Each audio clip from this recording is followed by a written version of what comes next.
He's produced videos with over 5 billion total views. I've been working with brands for 20 years. The best brands are the ones that are... This is great, by the way. I am locked in. He's the most famous person in the entire world. 600 grand, 535. People were specific. Nobody said $1 million. Nobody thought it would happen. I have full body chills. And I just remember thinking, either this guy knows something I don't, he's insane, or this whole thing's gonna fail. The next thing I think that's gonna happen in the advertising world, this is a bold, bold move. It could be 50 years from now, or 100 years from now. We're long gone, but it's happening. I try to become a kid when I'm producing. I have this mindset of, well, why not? Well, why not? Why not? A question I would ask people, maybe 1 out of 1,000 people answered properly. Hold on, I need a moment to breathe. We're not asking them for their money. We're asking them for their time. That's a great way to look at it. That threshold. I'm playing for a championship. I've never felt nervous on my own podcast except for this one moment. Really? Welcome to not just another episode, but a very special episode of Marketing People Love. We have today Sean Klitzner. Not only is he a great friend, he's produced videos with over 5 billion total views. Some of the most famous long-form videos on YouTube of the last couple years, and that means of all time. He was also a co-creator of the Beast games, which has taken the world by storm, not just the US, but the world by storm. We're talking 50 million viewers, which is an insane number. It's about 2.5 times what any other show on television can even do right now. And he did it not just once, but twice. This most current season is just wrapping up as we record this, but we're also going to talk a little bit about him and I's personal interactions together. Some of the things we've done in time. We did a video together that is the #1 most viewed video of all time on MrBeast 2, which I'm very proud of, even though we played a very, very small role. And we're going to be talking human psychology. What makes people want to watch something? Maybe a little bit about whether or not people want shorter content, longer content, where we see things going, what he learned by being the co-creator of this incredible show, and also what's next in his journey. So with no further ado, Sean. Let me tell you my favorite part of that intro. Yes. You started off with, we're friends. Oh, I love that. I mean, look, at the end of the day, we literally just got back from eating too many hot dogs together. Can I say something about this?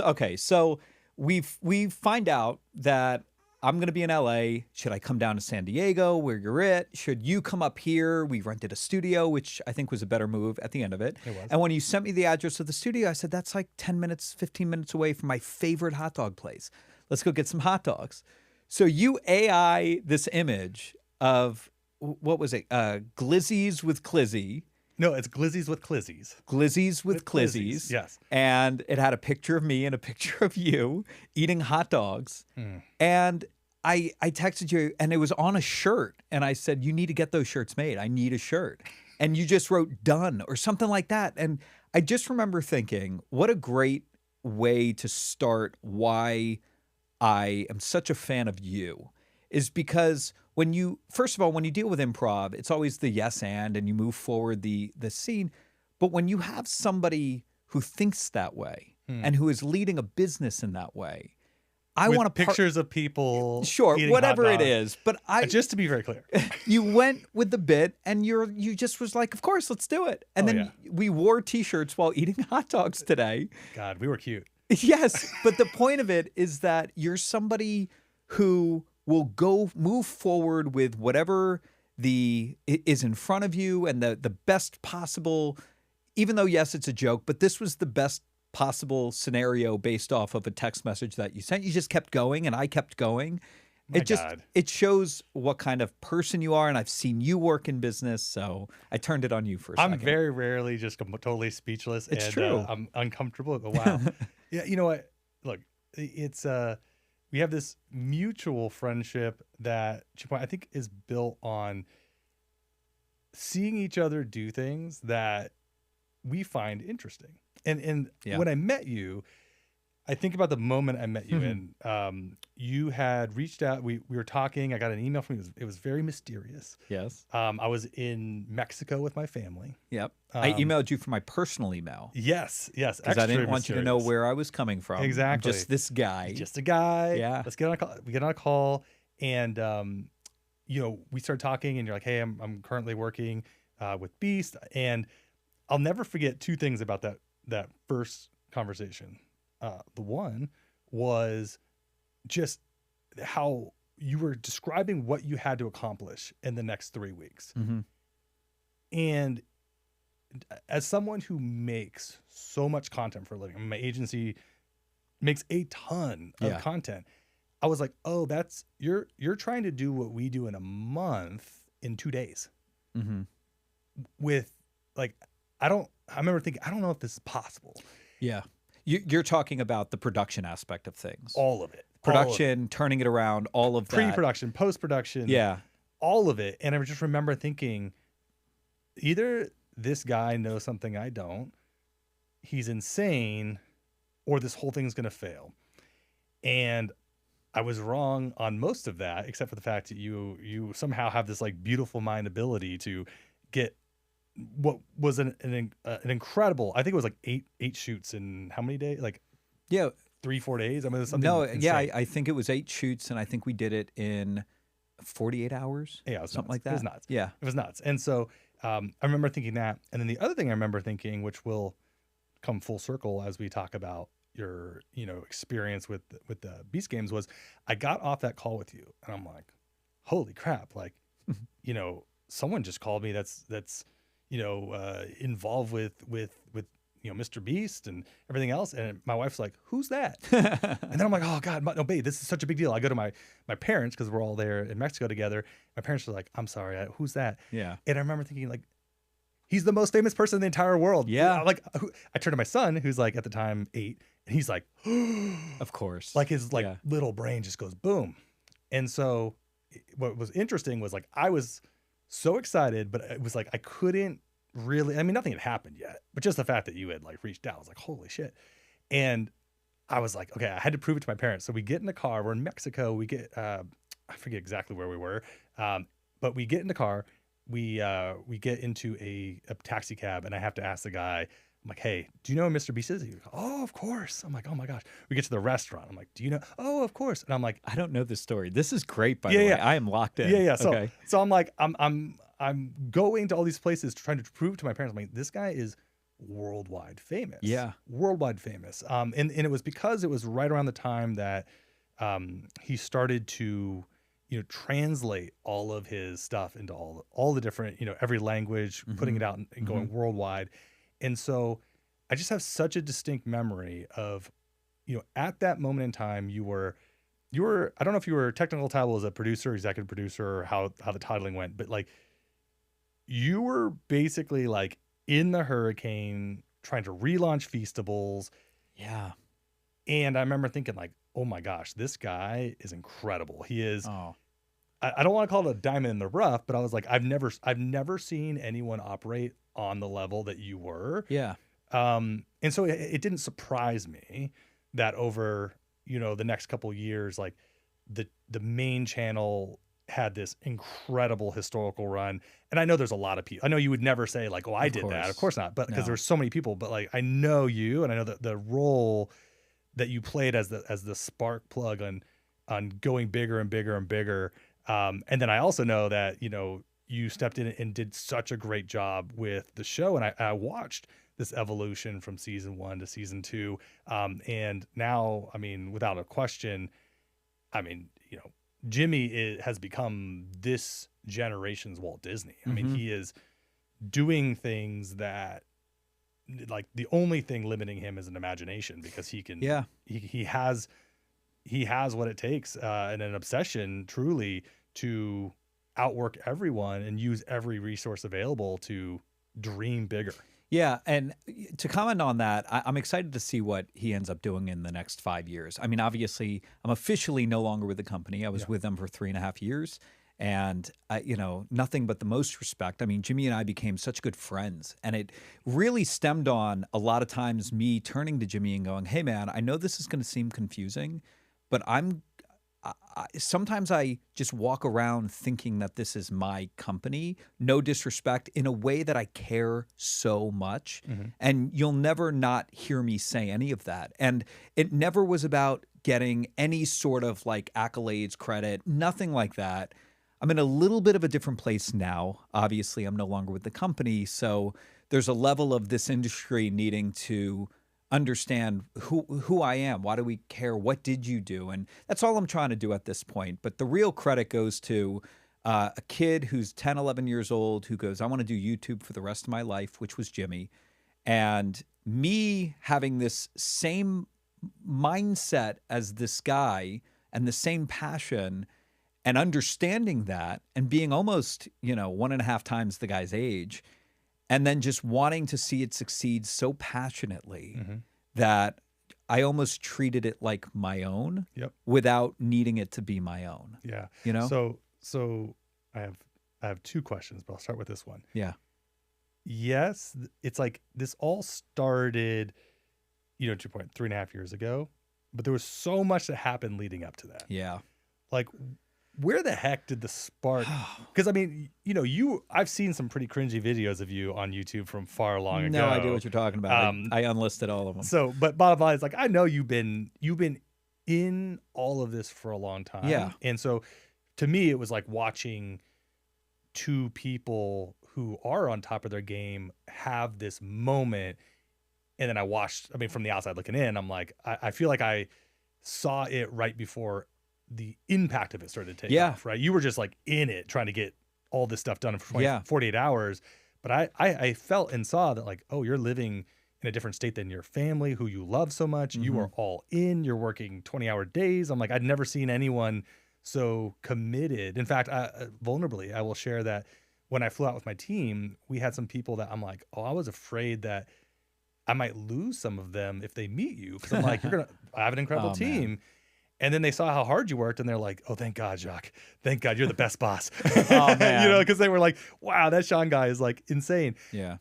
Where did all this start? I mean, I got to know. There's so much to I've unpack. never even asked you. Like, is it a childhood thing? Like, how the hell it is. did we end up here? And there's a lot to unpack. So I'm going to call it out now so I remember it. We're going to talk. I'll give you a quick, you know, a couple sentences about my childhood, about my YouTube, when I started doing YouTube, that moment you and I met and what I ended up doing at that point. You also mentioned how I work. And then you also mentioned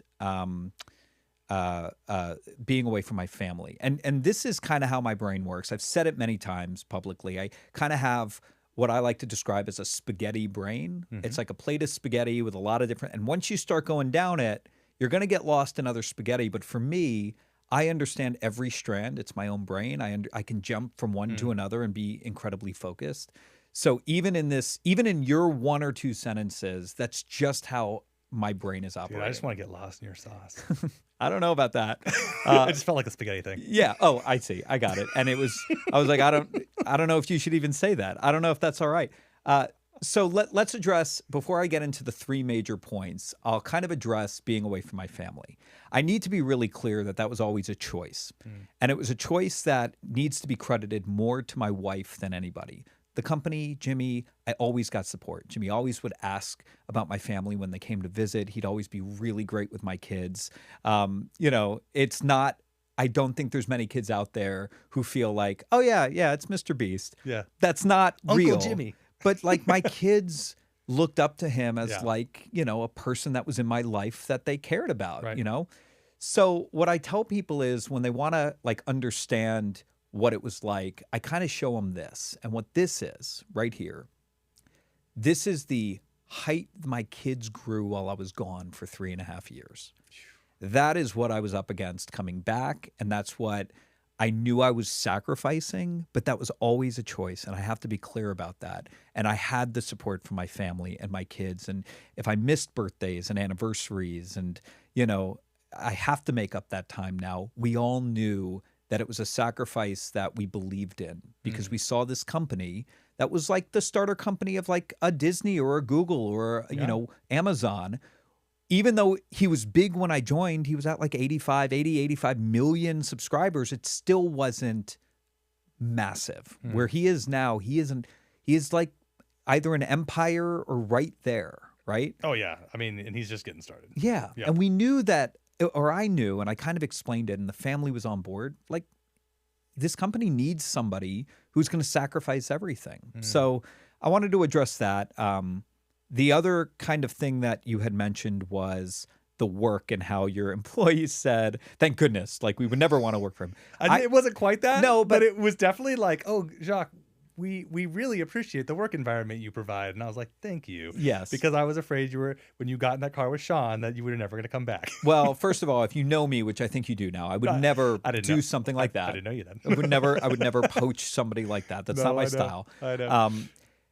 And the environment that I created was an environment I created for myself. It was never a requirement of people, but I think people saw that. And, you know, I related a lot to sports where athletes can get away with, like Brady and Kobe, and I'm not saying I'm them, but these guys can walk around going, when I step out on the field or when I step out on the court, I'm playing for a mother championship. And I apologize for cursing, but it deserved it right Sorry, there. Mom.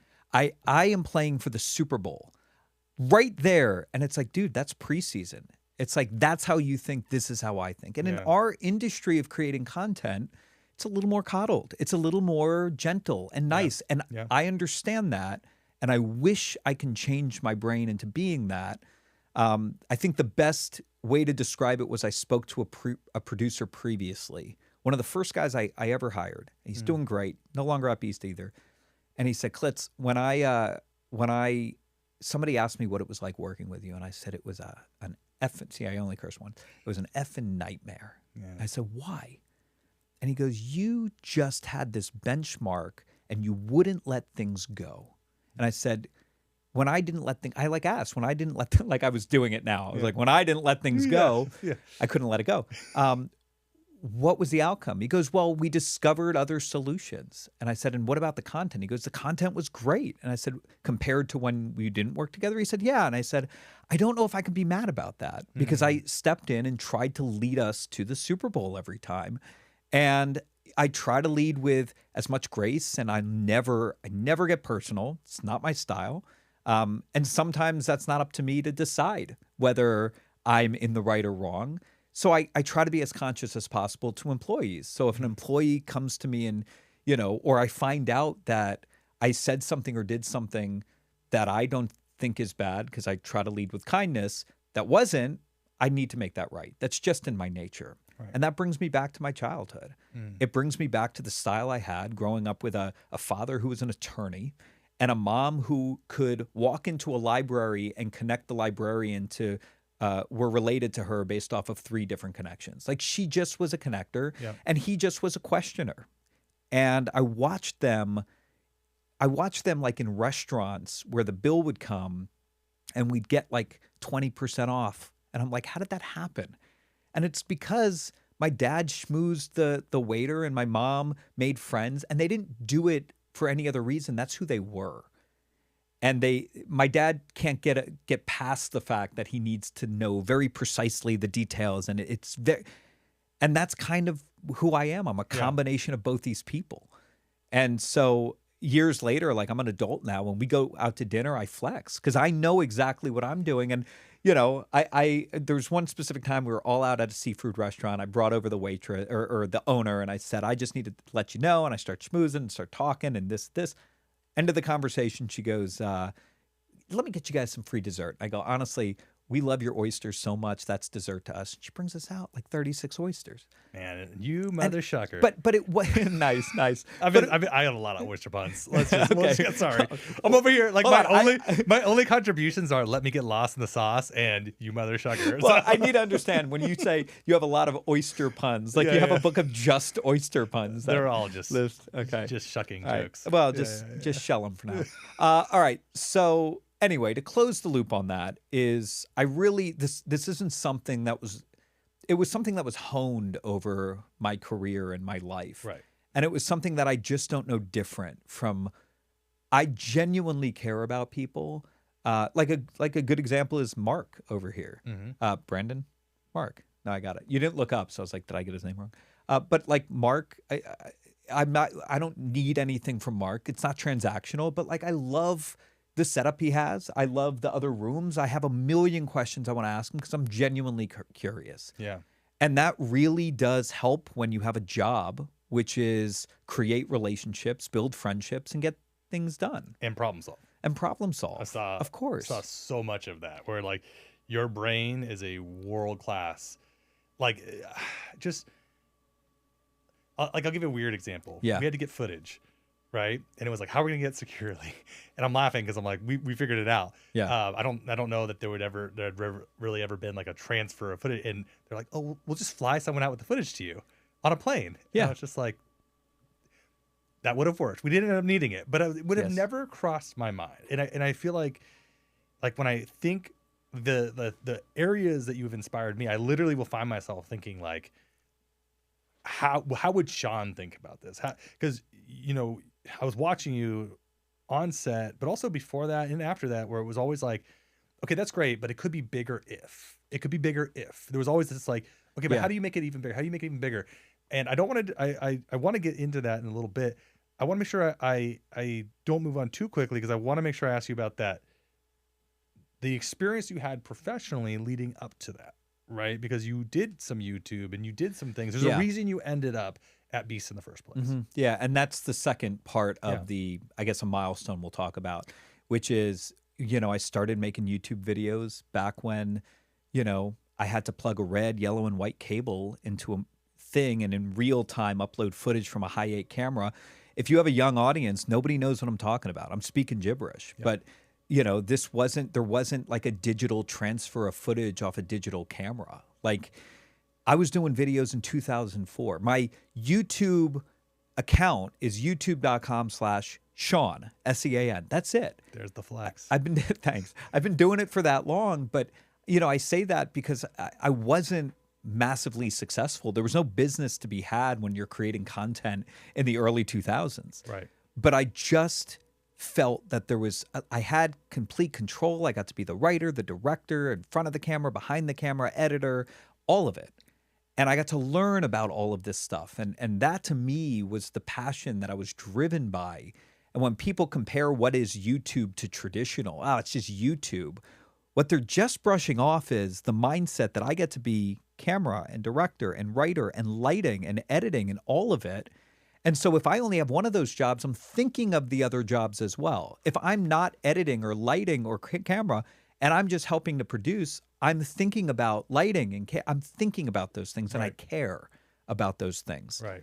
So, you know, yes, I had a career very early on of how to create this short form content that was entertaining people.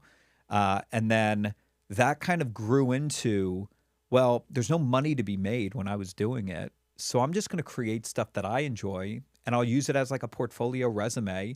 And my distribution, I got over 100,000 back when that was a big deal. My distribution was sending it out to people and then people coming to me going, hey, you did this thing. That's really cool. Can you do that for us? Yeah. I made kind of a living off that.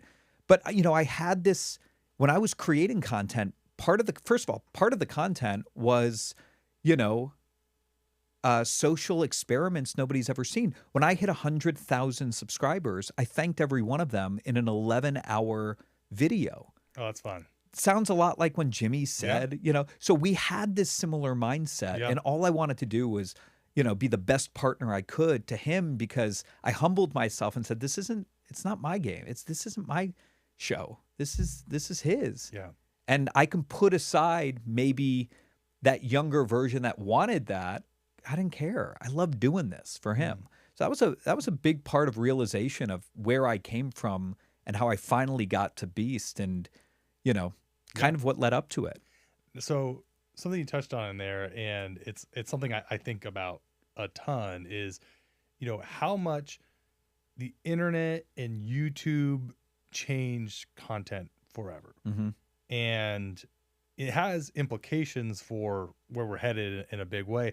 I remember being, must have been 10 or 11 years old, too old to be watching Barney. Okay. But I was watching Barney in my living room. Yeah. because it was one of like 4 stations that I got. We lived up in like the mountains of Poway, didn't have cable, only got it over the airways.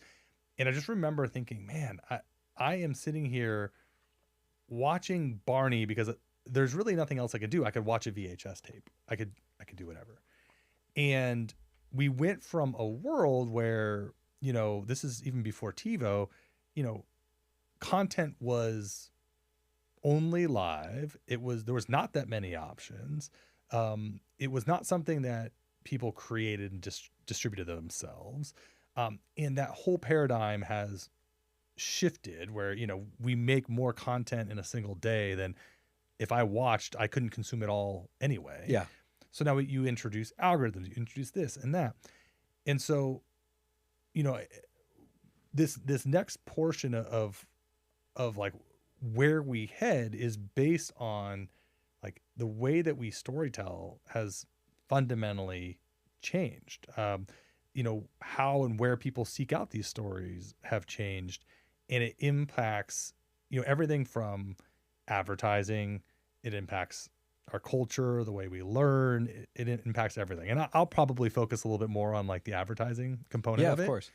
But I constantly think, and I hear all the time, people have short attention spans, or their attention spans are shortening. Mm-hmm. And my response to that is they're not short attention spans, they're shorter consideration spans. Yeah, yeah. And I watched it happen firsthand with Beast content. And that's what I wanted to ask you about, because I'm like, yes, shorts and everything else started becoming a big thing, but the episodes themselves got longer and longer and longer. And some of the ones you produced were, I have to imagine, some of the longest in history up until that point. We're talking, you know, 30, 40-minute episodes.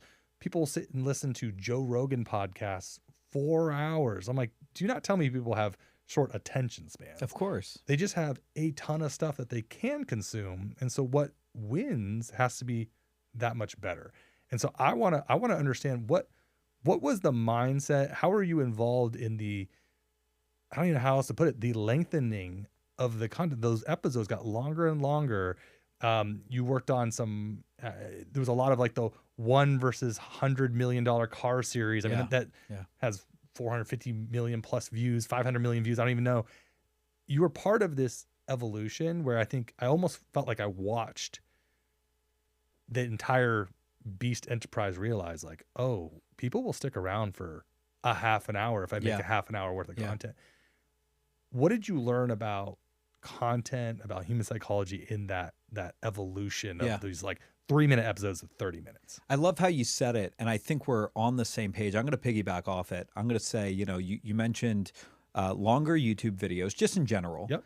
You mentioned shorts, but what you're saying is people are watching shorts for a long period of time. It's just a matter of how long they watch individual shorts. Right. You mentioned Joe Rogan, you know, long podcasts that people are just sitting back and watching. I'm going to throw another one in. I got my kids to watch Stranger Things on TV without their phones. So what I think is happening, and this is where when I had to break down over the last few months of being, you know, away from the MrBeast and the content creation that I was doing there, and it's a lot of self-reflection. It's a lot of what I believe in. And one of the things that rose was that I think subconsciously, and now it's becoming more conscious, is that I've developed an understanding of how this generation and the next generation wants to consume content. All right. And then what kind of content they want to consume. And then my bread and butter, which is more forthright and front-facing, is how to bring that vision to life. But that first part is, how do they want to consume content?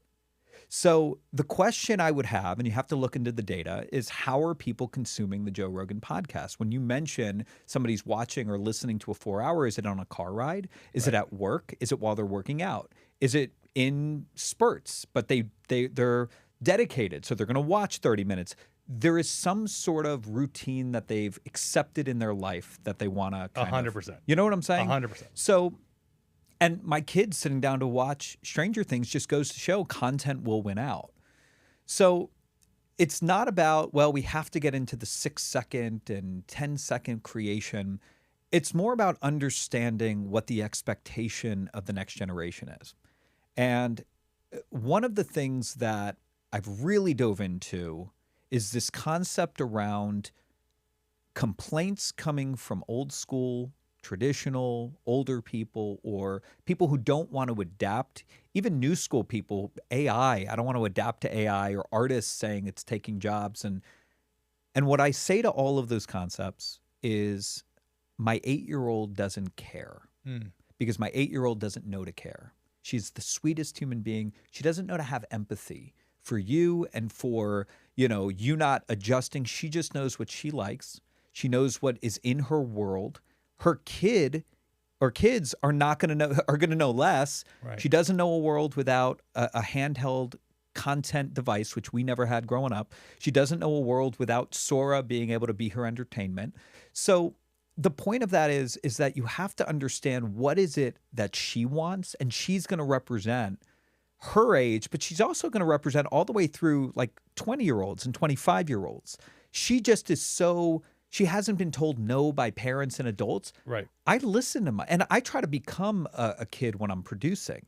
I have this mindset of, well, why not? Well, why not? Why not? And so when you open your mind to think like a child, the reference I'm making is you have no limitations in your brain. You have none of this bad energy and bad, the negating and the guidelines that have been put. You live in this wonderment. Okay. So now longer form content. Yeah. It has nothing to do with longer form versus, it has to do with, is this interesting enough and sparking in everybody's brain enough to get them to go, yeah, I'm curious, I want to watch more. Yeah. You can create a 5-hour piece of content if you're constantly controlling the psychology behind what somebody is expecting to watch. Yep. They'll either stop it and go, oh, I got to get back to that, or they're not going to watch it because you didn't do a good job. But if you do the good job, they might watch it all the way through, complete, 5 hours in a row, because that's going to be their entertainment. And they don't need to bounce from that to Joe Rogan, to shorts, to Stranger Things, to video games, to outside playing. But, it's about the content then. Yeah. Right? Yeah. And I've been thinking about, okay, what happens if you win, right? Win. What happens if, you are the most prolific at making short form content? Let's say your goal is to grow things, to connect with people. If the shorter and shorter it gets, the more and more, I don't want to say transactional it becomes, but it is something where I watch and I've paid attention to. The longer something is, it gives you the sense of almost like a parasocial relationship. People that listen to Rogan every day, I guarantee you that some of those people, a lot of those people, it's like he is now part of their life. And there would be, you feel like you know him. There would be an actual, hole missing from their routines, from their life. And I feel like that was, between watching the episodes get longer for MrBeast and then watching him start the show, which the show is, what are they, 40, 50-minute episodes? Some an hour, I think. An hour. Up to an hour. So I'm like, I watched this maturation from you're a young person doing YouTube well to people like feeling like they knew and know him, know his friends, know the people he's bringing on. They're connected to him and his storyline in such a bigger way. And again, it's like families started to, like, I would argue, I love that. Before I met you,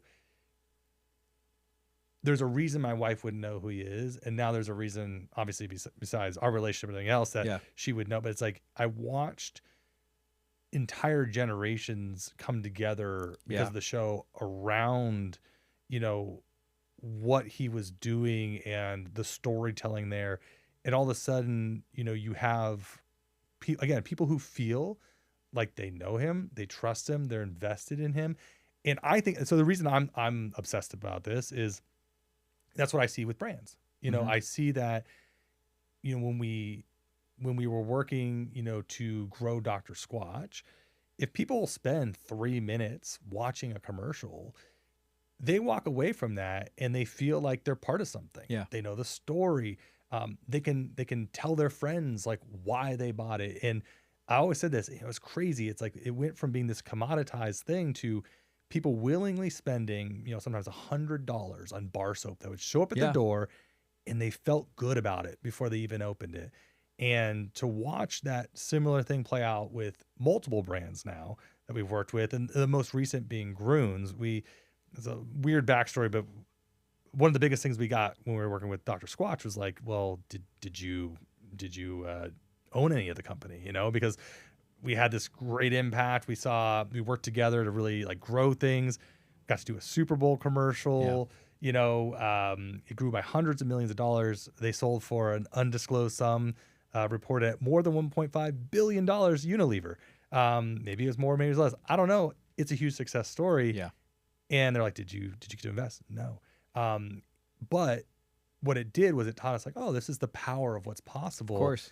And it gave us the opportunity to invest in brands like Laundry Sauce and Groons. And so it has been a big part of our journey. And part of that journey has been applying this longer form mindset. I mean, I'm such a big fan of it because from a psychological standpoint, it moves people. And I watch, I really want to think, because I'm like, when we were together, I'll never forget the look in your face. We were taking a tour around the Beast stuff. You're like, you can't take photos of anything. You can never tell anyone that you were here. I'm like, I don't know if I said that. I mean, I'm being like, but you were like very like, I just was, you're protective. I was protective. Yes. Very protective. Because, well, you're walking out a live set. Things hadn't been. Exactly. I'm like, I didn't want to. Don't tell any, you signed NDAs. It was like, we have stuff very you're going to see. Very protective. And, but I remember because I'd had that experience. So there was two things happening. I'd had the experience working with Steve Harvey, and we were working with Steve Harvey as he launched his brand, and it was like everyone I talked to, didn't matter their age. I mean, obviously maybe not young kids, but like everyone like 20 plus was like, oh, Steve Harvey. Yeah. I mean, you could be 90 years old. Steve Harvey is. Everything's so fractured now, and so I'm like having this real time thing where I'm like, okay, wait, my parents and my wife didn't know who MrBeast is. Everyone knows who Steve Harvey is. That's weird.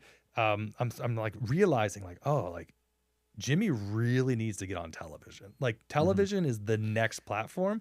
And I said that to you and you kind of looked at me like, I didn't fucking tell you anything. Like I remember you looking at me like, wait, what? Yeah, I believe we had just closed the deal to do a TV deal, but it wasn't announced. And here's the thing is you didn't say anything, but I stood there and I could, when you say something to somebody and like I could see your wheels turning like, wait, do you know something? No, you don't know something. And then I remember you saying something to the effect of like, one day years from now, you'll remember this moment. And I was like, okay, that's weird. Or like, something along those lines. It wasn't that exact thing. Now here I'm like, I'll remember it. And I'm like, I'm butchering it. Yeah. But I remember walking away thinking, I wonder if he'll end up doing a TV show or whatever. And then within, I don't know, it was like 6 to 8 months, boom, like Beast Games is coming on TV. And I remember thinking like, damn, that's so genius because that's going to introduce him to, again, an entire new audience of people sitting around watching. I mean, even when they talk about 50 million people watching this, they're not accounting for the family of 8 who's sitting around watching this on the watch one parties, TV. all of it. Yeah. I mean, so it's just crazy to see, to watch what happens when you have this like intergenerational experience and people loving, like getting to know, not just the characters, but Jimmy and everything else in real time. And so, you're here, you are orchestrating so much of this. I mean, I know, you're working in the background, you're doing everything. What went into, the learning lessons of going from like, you've been doing this long form main channel content. Yeah. Now you're like, I'm going to make a big switch and I'm going to be pulled into. I was pulled into season 1. You're pulled into season 1. What gears stayed the same? What had to shift? I'm so curious how you were feeling the differences between all that. Well, I want to reference the trust you have with the brand and even because we're talking psychology and Squatch, and I don't know if I ever say it right. I get so nervous. Squatch. Yeah. Squatch. Okay. I said it right. Yeah, Dr. Squatch. But I remember buying Dr. Squatch, and as a person, I was like, you got me. And it was almost like I want to choose where I spend my money, and you entertain me, and I'm choosing you. Do I need the soap? I don't know, but I'm going to buy it. You know, it was one of those, and I think we all think that whether it's with advertisement or not, okay, you got me. I'll watch 40 minutes of a TV show now, you know?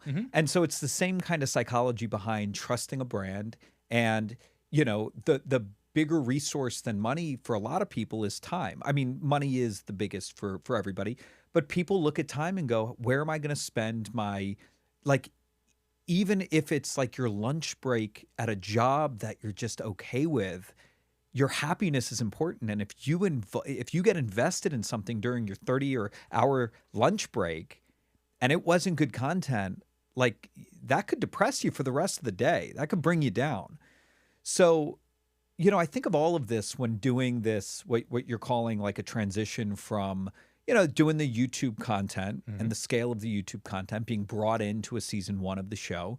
And ultimately, you know, taking over season 2 and the way we would have done it, which I think is the bigger relation. Like, what did you bring? I'm just asking if this is what you're asking. What did you bring from creating the YouTube content, which is traditionally shorter form or 1 episode? And now we're doing 10 episodes. We're doing, episode arcs, and you have to tell a story from here to there. Yep. I heard 1,000 cameras for season 1. I think for season 1, I don't know about season 2. Season 2, I think, was a little less. Yeah. But I first have to stop and give credit where credit's due. Yeah. I'll start with Jimmy. That's the obvious one. I mean, this guy had a vision for how the company is going to run, and he is so, or the content, but he is so, you got to think how busy this guy is. How does he have time to do all of this content? At some point, you have people that you have trained to have that, or trust to have that mindset, and they're leading the charge of certain aspects of what we do. And he's openly said, you know, about myself or Tyler, like, we spend every day focused on one thing. Jimmy kind of has to focus on all this other stuff, but we can't do it without him. I mean, we can't. Yeah. And so credit has to go there. Credit has to go to my partner in crime for the entire time that we like created this awesome content. It's like having a second brain, which was Tyler, who you got to meet, a little taller than you, better at basketball. I just got to throw that out. One of my closest friends, who after leaving the Beast Company, probably one of the biggest things I missed the most was our friendship, because I'm off doing my thing, he's doing his thing. And okay, now to your question. Not much changes because we're still focused on how this generation wants to consume content and what is going to get them to accept, I trust you. You've hooked me enough to where I want to continue watching, and I want to dedicate my resource of time right now to you because I trust you're not going to let me down. That's the top level. Everything else has to come underneath that. So every decision made subconsciously is this going to be something that we are asking people for their time, right? We're not asking them for their money. We're asking them for their time. Are we delivering on that expectation that they can trust us, they'll be entertained? And, you know, as content got bigger and bigger, we had the ability, but any content can do this, if you can prove the ability to go, trust me, I'm not going to lie to you. I will be authentic. The content you see is not BS content. And that kind of is what I think the secret is to making longer form content. I mean, I distinctly remember, you know, watching you guys not only step into creating this new show, and it felt like if I were to theme, season 1 felt like, how big can this go? What I mean by that, to unpack that, it was like it was like the one thing I knew about season 1 watching you guys was like, you were going to brute force make sure it worked on sheer just spectacle alone. Yeah. Right? It was like, if $5 million isn't enough, $10 million. Like, people winning islands, winning this. It was, I mean, truly viscerally felt things watching it. Right? And then you get to the end of it, and I was so curious to see, you know, I wonder I have a couple thoughts on like how they could improve season 2.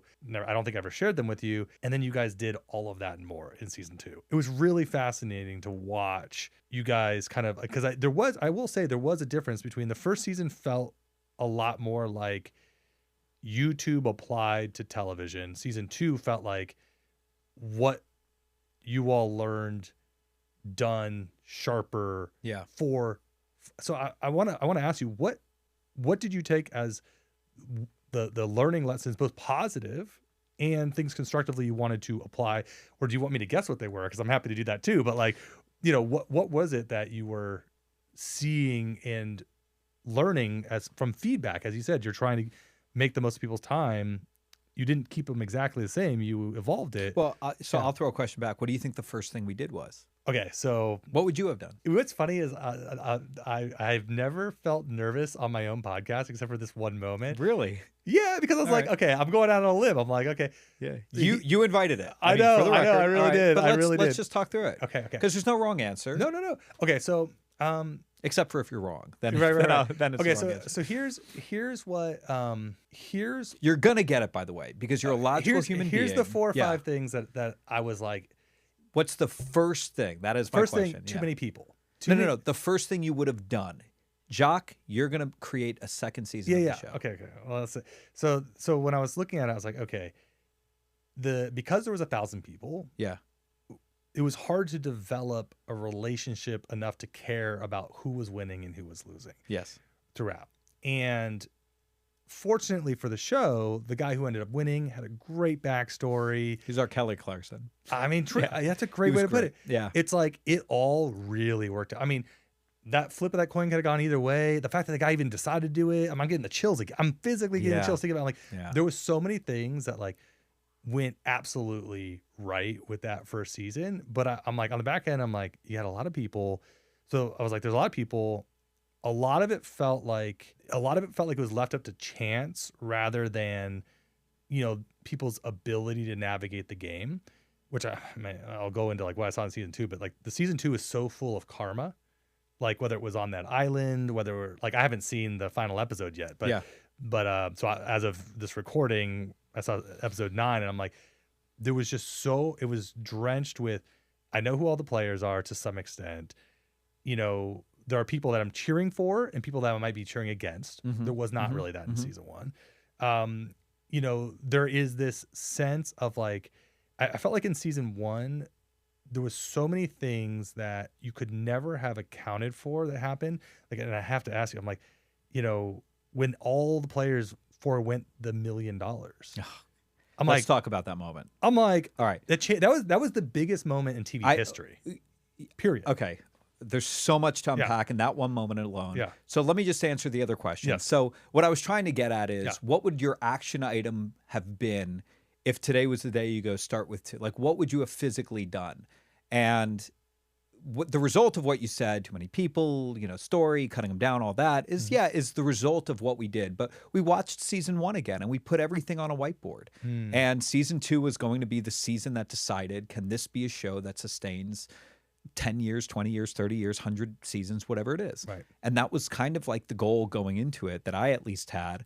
And then, having the rest of the team think through that as well really framed it differently to where we viewed decisions in a way that was sustainable, but also more viral.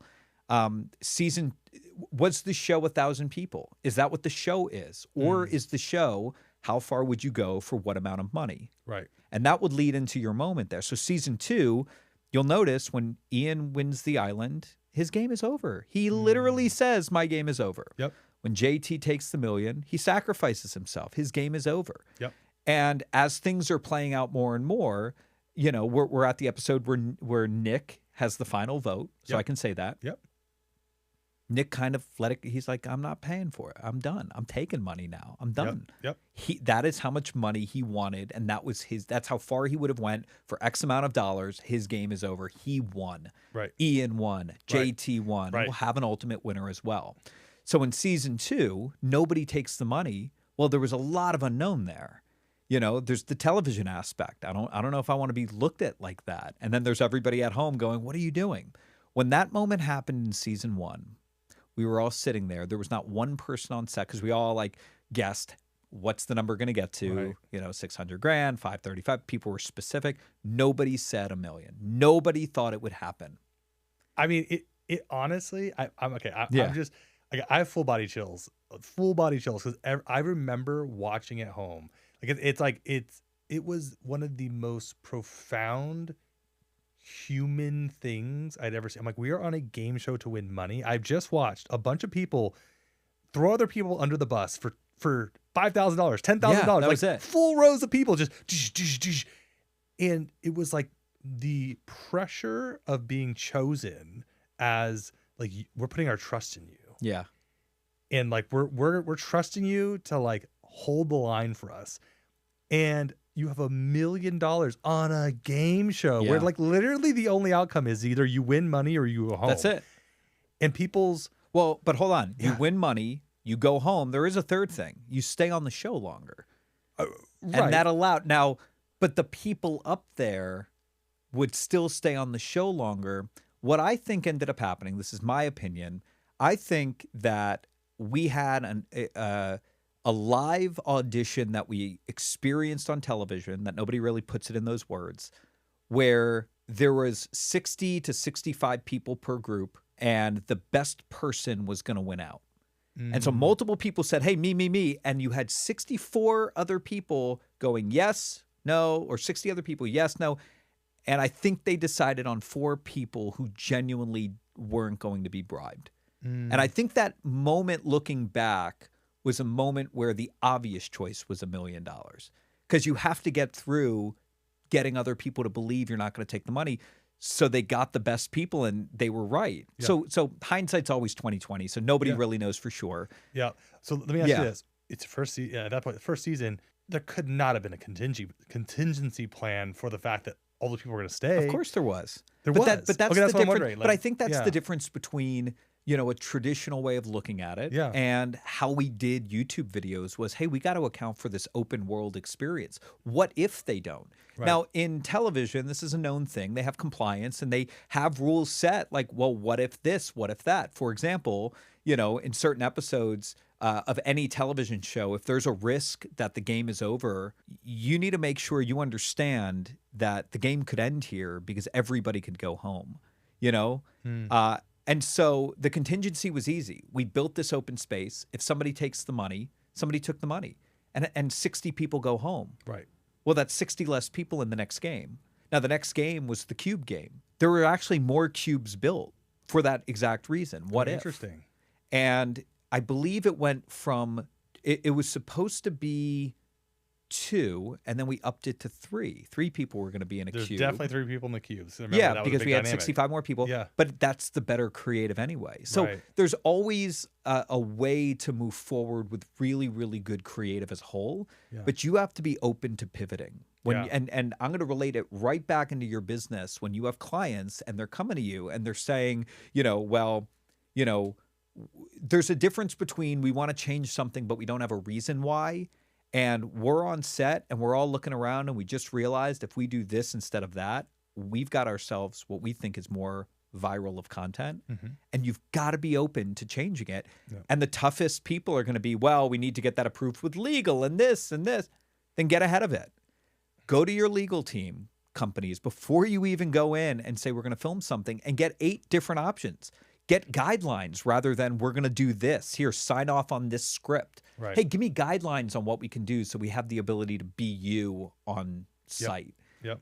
That is what I think was special about some of the brands that you've worked with, specifically Squatch. Like you had the ability to go, you know, let's create something magical and funny. And that got me to laugh and that didn't. And you weren't locked in. Yeah. And lo and behold, that was massively successful. So, you know, it's a great lesson. Content is advertising as well. Yeah. You know? Well, and you guys, I mean, you know, you have been working with, you know, because of the role you've in, you know, you've had to, I'm guessing, I've actually asked you much about this, but like you've had to navigate what brands, like, cause like, you know, Beast Games in general, I mean, I noticed there was a Starbucks on the campus and there's, you know, a lot of T-Mobile commercials. And the first season there was,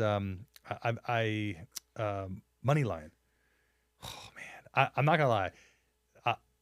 The first season, the biggest winner of season 1 was Moneyline. No, I swear to God. Yeah. I'm yeah, yeah, sitting there watching this because like we do Super Bowl commercials, and I'm Yeah. thinking, you know, people pay $9 million for 30 seconds of time to get in front of 100 million people. And I'm like, there's 50 million people watching this show, and every break is Moneyline and Yeah. Moneyline and Moneyline. I'm like, they got, I mean, I would quantify it as $250 million worth of advertising. I don't know how much they paid, and you don't tell me, but like, Yeah. I just remember thinking, whoa, they were smart to get on that. So you've had to balance, I'm guessing, Yeah. like all of these different things. Beast has its own brands. It's got its own Yeah. things. It's got Yeah. sponsors. You know, what do you, I guess ultimately, besides, hey, this is content that we're involved in, what do you feel like what's best for brands when it comes to working with like, Yeah. you know, these opportunities, these shows, these creators? Like, I'm almost, I guess, asking for your advice. Like, you know, if you had advice for brands that are looking to, you know, I guess just be in the game at that level, like, Yeah. what does that look like? Well, I can't talk to how the Beast industry is kind of runs today, Sure. right?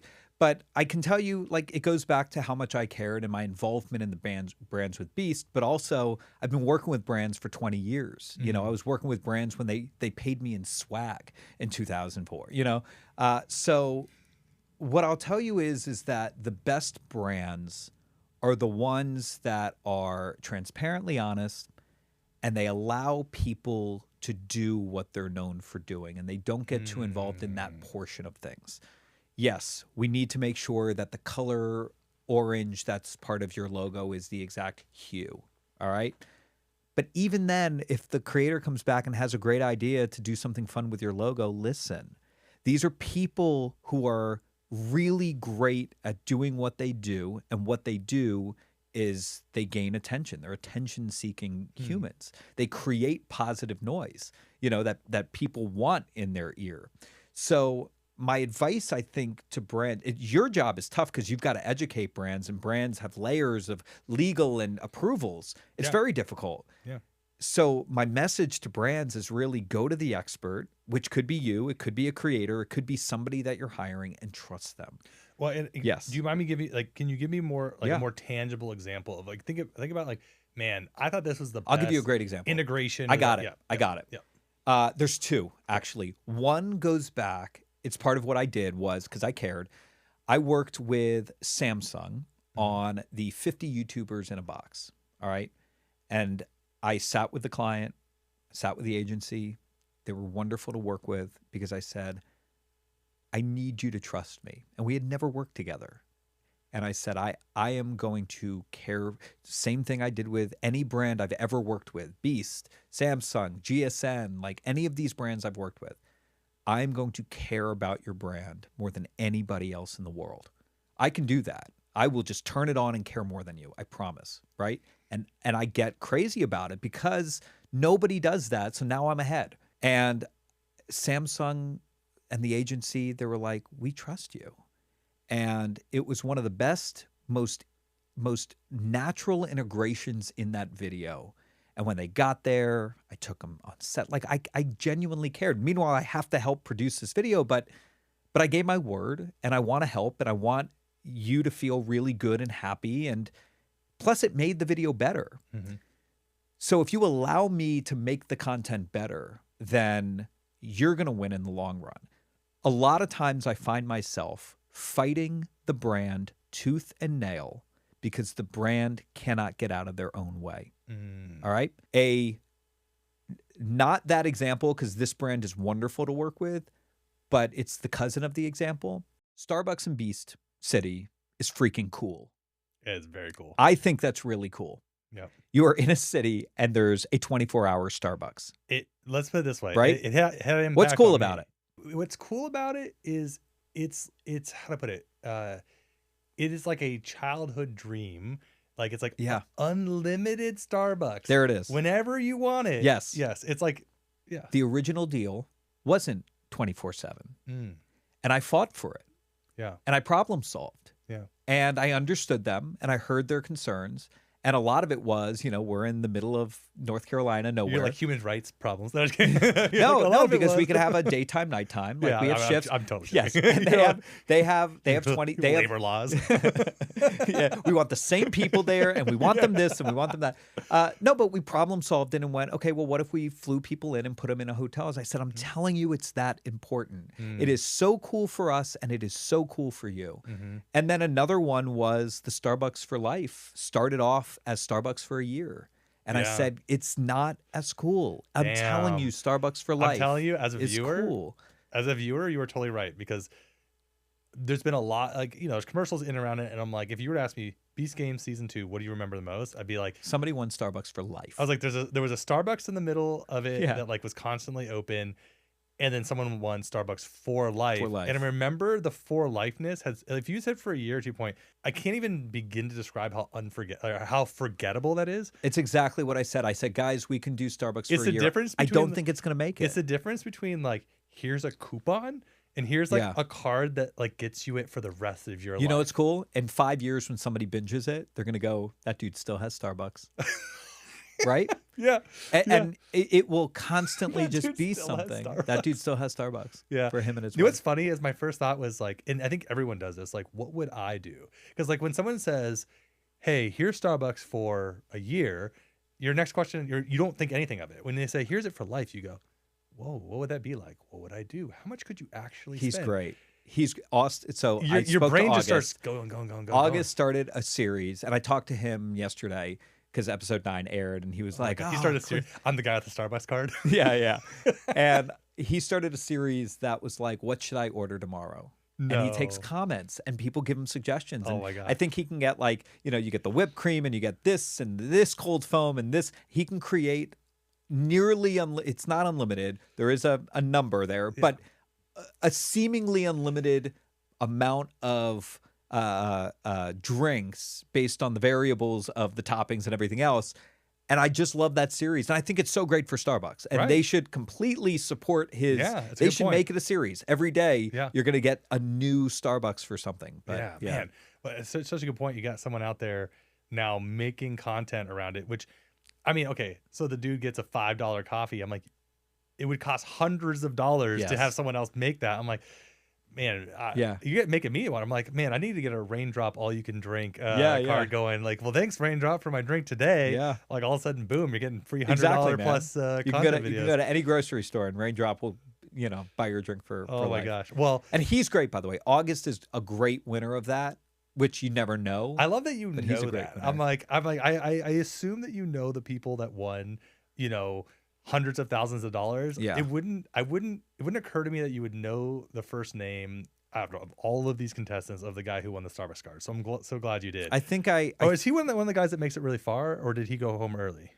August is still in. I was gonna say he makes it pretty far. He's still in. That's why you still know. Okay. Yeah, but also it's important to me. Part of what I did, part of my job on set, even though it's supposed to be making 10,000 decisions, was making sure that all of the contestants have a good time. Because like I said, I care. I care that they walk away going, man, Beast is great. Not Sean, not Klitzner. Beast is great. Right. You know? Yeah.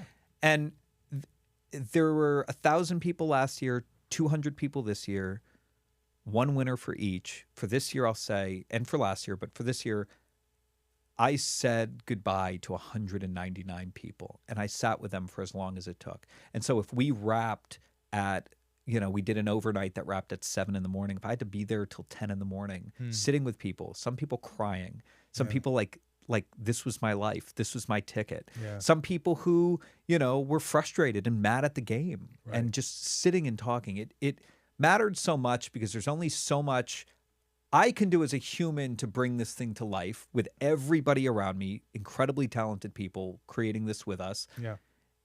But the people who really experience it is the show. And that's how I kind of viewed it. You, 200, have a memory. This that we built goes away.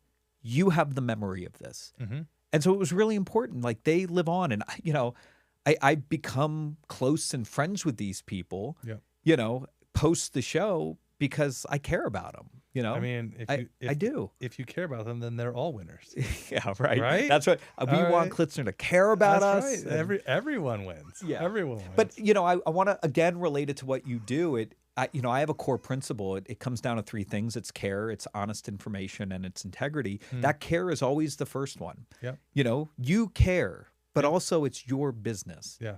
You have employees, because I've met them, who care about your business, who care about what they do. When it comes to the brands, I've seen you work with brands. You care about the brands. You genuinely care, because it's not just a transactional, well, it's a reflection of me. It's like you bring them in and you go, well, let's do something fun. Not let's wait for the paycheck.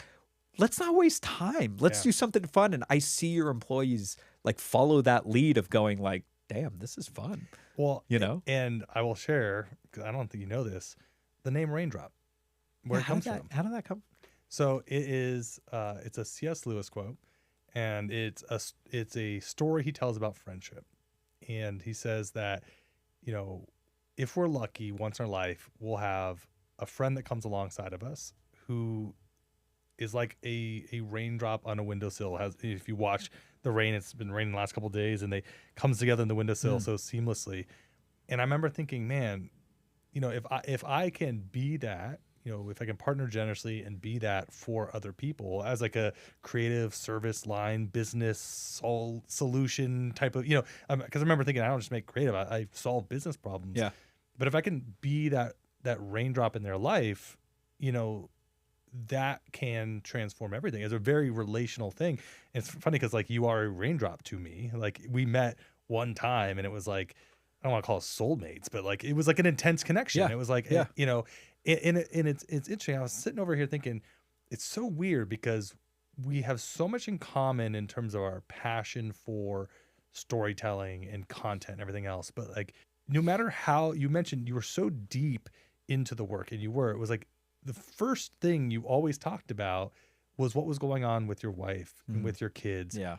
You know, and I could feel that tension of like, I know I'm doing something that is not just a once in a lifetime opportunity, maybe once in a generation opportunity, right? Like being the right-hand person of Walt Disney is a once in a generation. Being the right hand of Mr. is a once in a generation moment. Like, you know, and, you know, it didn't take away from how much, you know, you love and care about your family. And I just want to share it because I always found that like I've learned so much, even just watching, like not even discussing, just watching what the last couple of years has been for you. Yeah. And selfishly, I want to ask you, you know, we would have never met if you hadn't have reached out anonymously through the internet on some weird email. How the heck did you even know that we existed? What drew you to even reach out in the first place? Yeah. I don't know that I've ever asked you that, but I've always wondered, like, what the heck was it that Sean saw that in the midst of the chaos of trying to produce all this stuff, you went, maybe they can help. Yeah. And then that was like, and it was clear once we got involved, it was like, oh man, like there's so much happening here. I'm like, you were gracious enough to like, you know, allow us to continue to help. Yeah. But it was like, it's not helpful to bring in people from the outside. Like you've got so much going on. You know, so I'd love to hear. Well, in the beginning, I talked about, you know, the 3 moments. One was, you know, when I first started creating content, and then my childhood, my parents, then creating content. And this was a real pivotal moment in my life when we actually met. And leading into our relationship, I think was really important because what I recognized was a leader of a business that put everything into it, that took a call on vacation, that had a very down-to-earth persona and conversation with you, and a very logical human being. What drew me to you wasn't any of that because I didn't know that existed. I didn't know who you were. I was drawn to you because I remember the Dr. Squatch connection I had. And I said, I need to figure out who made that. And when you research it, you guys popped up. I learned a little more about it. And I said, you can tell based off of the content, the care that the team who put this together had. And I need to find that match of care. The reason this was pivotal, I'll get into this and then we'll circle back into our relationship, was because this was the start of me really sacrificing. I knew when I joined that company that we were on the verge of something big and I needed to dedicate everything. That was the moment I turned to Noelle, my wife, and I said, Shout out Noel. I think I need to go 6 months, and it's going to be hard, and we're not going to see each other. And anytime you can visit with the kids, come visit. And there were times they came to visit where I would get up while they're still sleeping because I had to get up at 6 a.m, and I'd go to bed. I'd get home at midnight, 1 o'clock, because that was my life, and they were sleeping. There were trips they had where I saw them awake for a couple of hours, but they still were there in my apartment that I rented out, and kids sleeping on there, and I got to kiss them goodnight and kiss them in the mornings. And that to me was really important. But again, what value did they have? That was giving me, that was the sacrifice that we all made to try to see this thing grow, because we all recognize, not just me, that what Jimmy has done is once in a generation. He's the guy. He knows. I don't know if he knows that, but because he only knows what he knows in his life. But like, I recognize it. I recognize that what he's built is once in a lifetime generation. Yeah. So that's what so anyway, that was the moment it kicked off. I lost my best friend from high school because of it. I lost a lot of friendships, and we rekindled since. Good. Very important to me to kind of look back and go, okay, I gotta right a lot of wrongs. And, I don't know if I regret anything, because I knew going into it, this is a decision that's being made, and this is going to be hard. So now you and I meet, and you are part of the first step, the first day of me going, I'm all in, man. So this intensity that you're feeling, that you saw that I had, really was a relatively new honeymoon phase of who I was wanting to become over the next 6 months. Yeah. So we now work together. You see that passion and intensity, but you matched it instantly. And I was like, oh, this is cool. Okay, I can live in this zone. So I don't know if you lit some of the gasoline on fire within me to say like, hey, this is, you're getting good reception back from going all in like this. Yeah. And then we ended up working on the I guess the highest viewed video currently on MrBeast 2, which is helping to launch the chocolate Feastables. Yep. Relaunch. It was a relaunch with the blue label, different kind of chocolate. And pitched you the idea, and you had an editor, and you came in graciously to help oversee and produce the post-production department. And I remember working with, I needed you guys there, so you saw what happened and saw how it's formulated, and you took notes on set when people were saying certain things, and it got good laughs, and something said in passing while we're setting up for the next shot, you guys are taking notes. And then I remember the first cut of that coming back being one of the best first cuts that I had seen, period. It was as if you were integrated fully into what we were doing and just accepted it blindly. And that to me was like, I remember you even say, I don't remember what the transactional part of this was, but you even going, hey, I feel this connection too. I just don't want to lose money. As a business, you have to understand that. I said, I understand that. I understand that. And whatever we worked on, because I had budgets to reach and everything, it was important that you felt the worth, but I also recognized part of your worth was just getting a glimpse. Oh, it was, I mean, the entire experience. In fact, one, obviously the street cred it gave me with my son will be forever. Yeah. But then two, it's one of my favorite things to do right now is I get invited to talk to like middle school like classes. I talk to universities and middle school all classes. sorts of middle school classes. I kid you not. Like in this my last time I went to a middle school class to talk to them, I had this like, I'm still processing actually what happened, and I'll tell you why. Because we make all this content, we make all these commercials, and we put it out there, and I'll watch over like my son's shoulder, like, he'll get served a lot of our ads, like whatever, I'm aware that like what we make is consumed by the world. And it might seem silly, but more and more now it's like I'll be at home and I'll be watching TV and I'm like, oh, there's our commercial for that. And there's a commercial for that we made. And then I'll look over at my son and he's watching YouTube and there's a commercial for that. And I'll go to the pizza parlor and there's a commercial from on our TV. And then we'll go to the airport and there's another commercial on TV. It's like, you know, when you start getting surrounded by like your own advertising, it's a funky feeling. It's like, you know, and so when I go to talk to this middle school, the first thing is like, you know, they're always, I'm like, always like, oh yeah, we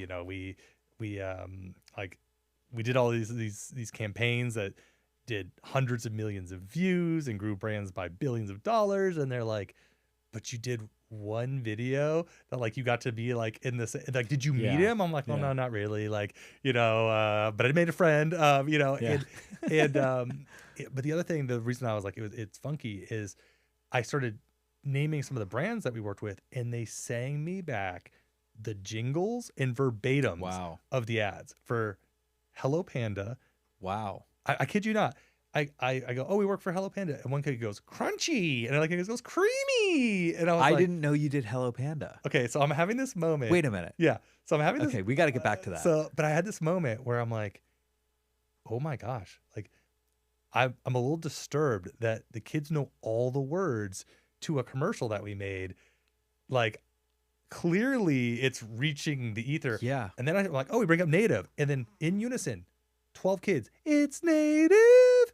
And I'm like, I mean, again, full body chills. That's crazy. Because I remember thinking, whoa, like, I know this stuff works, but like, whoa, you know, it's like in kids, it's interesting to watch. I think maybe it's the amount of time they spent on, you know, a lot of the advertising happens on YouTube and CTV versus like linear television. But I was blown away. And then it also had this feeling of like, is that a little sad that like they know all the words to the Hello Panda? I'm like, maybe not, because I probably know a bunch of words to stuff. I could still sing the Cal Worthington Dodge. To me, it was like, I recognize that it was a really fun opportunity. And you know, it has been unforgettable. And to your point, the watching Tom and Arunas, who came out with us, like, man, you know, they just said yes. The best part of all this, I don't know if I ever told you this, was we were getting breakfast the morning before the shoot, and Tom and Arunas and I are out there, and you know, Tom's our chief content officer. I don't know what Arunas's title was then. He's our director of post production, and we're there. And Arunas, where we're talking about, and we say, well, we need to figure out how to transfer the footage. And Arunas is like, wait, we're editing this? And I'm like looking at Tom, and Tom's looking at me, and I'm like, you didn't tell him? Like, no, we're not. You're editing this. And he's like, I am? And I'm like, why do you think you're here? Like, so he had no idea. I mean, that's why we hired you. We had flown across the country, and he thought we were just invited to see it. And he was just excited to be there because he's such a big fan. But what's the result of that? Because it's coming across like he was nervous about it. He was incredibly excited. This was like a dream for him. So yes, but so he was incredibly excited just to be there. Yeah. And then you could watch in real time the weight of responsibility. Oh, like, I see. Oh, I was not mentally and emotionally prepared for the fact that like, I see. I'm going to be responsible. He was great to work with. Yeah, he's amazing. He's the best. He's incredible. So all that to say, you know, it was just such a specific, like a specific memory from that whole thing, was just watching this, you know, this guy just realize like, I'm going to be responsible for this. Shout out to Arunas. You killed it. You killed it. When I think about superpowers and I think about watching someone do what they do at the top 1% of all things, and if I were to put 0.001%, it was watching you problem solve. And here's what's crazy is I watched you problem solve just for the matter of a couple weeks, but then I went on to watch you do some of the most complex, you know, long form YouTube things. And all I see along the way is there's problem solving involved. And then there's this decision making to like, how can we make this even more memorable, even better? I love that example you gave me with the Starbucks, a year versus a lifetime. I mean, it says so much. Yeah. Like those little things. It's even possible to explain, what are you thinking, how you're operating? Because I kid you not. Got you. Like, you don't want to talk. I've taken away these nuggets from you, and I find myself asking myself, like, what would Sean do? So like, Well, how does Sean do this? so when I first joined the company with Jimmy, I was one of the last people he really I mean, the company just grew really exponentially after I joined, and I got a lot of time with him, and I got to understand how he thought. And what was great about it was the first time in my life that I wasn't being told no. I was being all he was doing was breaking down the guidelines of previous relationships and working relationships that I've had. It's a way that I thought when I was a kid. We talked about that. And then as you get older and older, you're told constantly, you can't do that. I remember one example was I just told this story, so it might be on a different podcast, but I was working at a radio station. I had a late night show and I wanted to watch the morning show. And there was like a 4 or 5 hour difference in between when I ended and the next morning show, which got started at like 5 a.m. So I slept on the couch in my office and I got brought in and was told, hey, you can't do that. And I was like, okay. And I fought it a little bit, but then I was like, okay, rules are rules. And what Jimmy, I mean, this guy started when he was a kid and just kept pushing, and nobody got in his way to say, you can't. They said, go for it, or, his story is a little different, so he can tell his story. I don't know his story exactly. But my point is that wonderment he had got to come back to me, and most adults can't break out of that. There's a set of rules and that's it. We're adults now. And that's okay, but you have to open up your mind. So that's the first step in problem solving anything.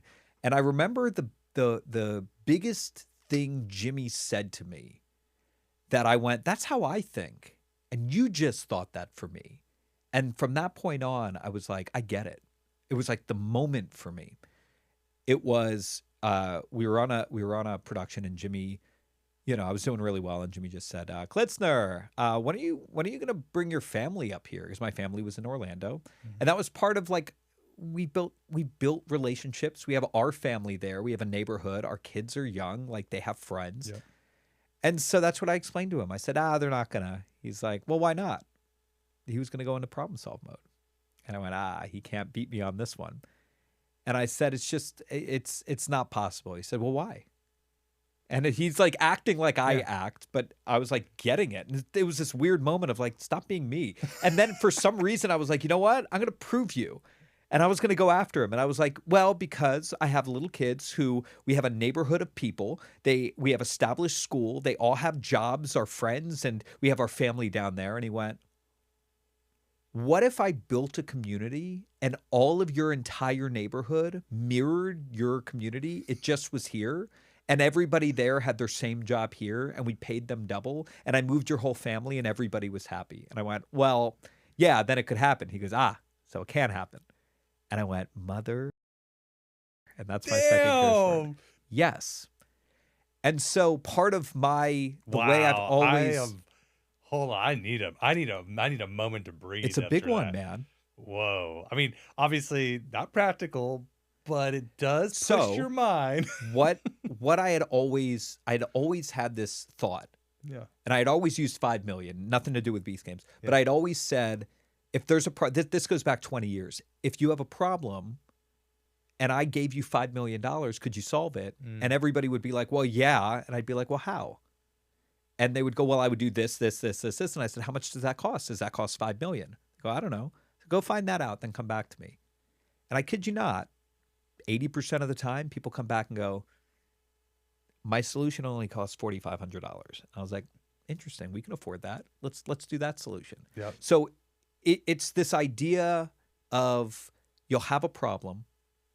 Let's get all of the information, because even if you solve it based on the problem, first understand what the problem is, then ignore the problem, get all the information about the situation, then solve your problem, because as you're solving it, another problem might come up and you don't want to go back into research mode. So a question I would ask people, and this is actually kind of fun because I'm going to give you the answer to a question I ask in an interview that maybe 1 out of 1,000 people answered properly. Ooh. All right. Okay. I'm not going to ask you. I'll put you on the spot. I get too nervous. You're not going to get it right and you're going to feel dumb. So I don't want to do that. No, it's okay. Okay. or I could. Feel free. Why not? Okay. I have no ego in this. If 1 out of 1,000, it's probably not gonna be, but it could be. It's okay. Let me take a step back and let me explain that, like, the psychology behind how we think through problem solving. We are limited by our own brains, right? Sure. The first thing most people do is they just try to solve the problem and whatnot. And the actual answer is you have to understand what the problem is and whatnot. And most people can't get out of their own way. So when faced with a problem head on, they don't even know where to begin. And everybody is faced with some sort of imposter syndrome, but they won't admit that. Therefore, it's like this, they're like hiding this truth about them, which the easiest thing they could say is, hey, I don't know, explain it, let me learn, right? Mm-hmm. And then once you learn, you can solve problems. So here, wait. You didn't give me any hints for this next question. No. Okay. So I want to make sure I'm going into it like fairly. Yeah. So, by the way, what I just said, I explain on my interviews. Okay. So I'm not giving you anything more or less. Okay. You're getting it genuinely. Okay. I already know I'm not gonna get hired, but continue. I'd hire you regardless. Personally, I hire. You when we ordered hot dogs, you said whatever you just get 2 of whatever you get. That's and right. I did. And I was like, all right. So let's say we're doing a production where, as part of the production, we are going to tour a hotel. Okay? You could think of it through your clients. You have a tour of a hotel through clients. And in the production, we're going to tour the bar, the rooms, the downstairs, the pool, the restaurant. We're going to do a tour of everything in this hotel. Mm-hmm. Before I get into any more, there was a story I heard about Ellen DeGeneres where she would show up at 11:45 a.m. because that was her call time. She would shoot it till 12:15 p.m. and she would be out at 12:15. And I always thought, well, what if a performer on their way to that shoot got some bad news? They're not going to want to shoot it. What if they show up and they look around and they see something cooler? They're going to want to do that more than what you want them doing. Right. Letting a personality breathe and letting somebody get excited about what they want is going to get the best content, which is why creating a sandbox is great. So in this example, if you have a host that you hired to do a tour of this entire, I named 5 things, we don't know what they're going to wake up and feel like. And that's going to be the best content. So why don't we just prep all 5? Pool, rooms, restaurant, bar, common area. Just prepare the whole thing. We can shoot in any order. All right? You're going to get the best content. Agreed? The host, you're so locked into wanting to get it right. I'm like, is there like a trick to this? No. Okay. The host wants to do what they want to do. So the production isn't going, all right, first we're going to do like a normal production. Right. First we're going to do this. Right. Then we're going to do no. Right. My production would be, all right, what do you want to do first? This is an open world. Right. It's a buffet. It's a buffet. You can start at the end. You can go to the middle. Right. It's a video game where they teach you the tutorial, go up, go down, hit right. And now open world, you can explore wherever you want. Yep. Truly. That's hard to produce, but that's something that like I enjoy doing. So now you go to the night before, you make sure everything's set up, lights set up. There's no technical things. Everything is ready to go. You go to the restaurant and the manager comes to you, the producer, and goes, everything's good. Everything's great. You show up, you film. Great. It's all agreed upon. We have our chef, meal, all of that. All of it's been agreed upon. Just one question. Ready? What time are you going to come in the morning? Or not the morning, the night, the next day. What time should we expect you as a restaurant to arrive with your crew and come in? How do you handle answering that question based off the guidelines I gave you? Okay. So I'm not even going to think about it from any other standpoint than what would I traditionally do? I think my reaction to it would be to say, hey, we want to have the best experience possible in the restaurant, which means we have to allow the host to dictate when we show up. So I understand that, you need some heads up to figure out what that's going to be. And like the most we can probably give you heads up is going to be X amount of time, but for the sake of the content and the outcome that you want, we're going to have to play a little bit by ear. Like that's the type of way that we're going to get the best content possible.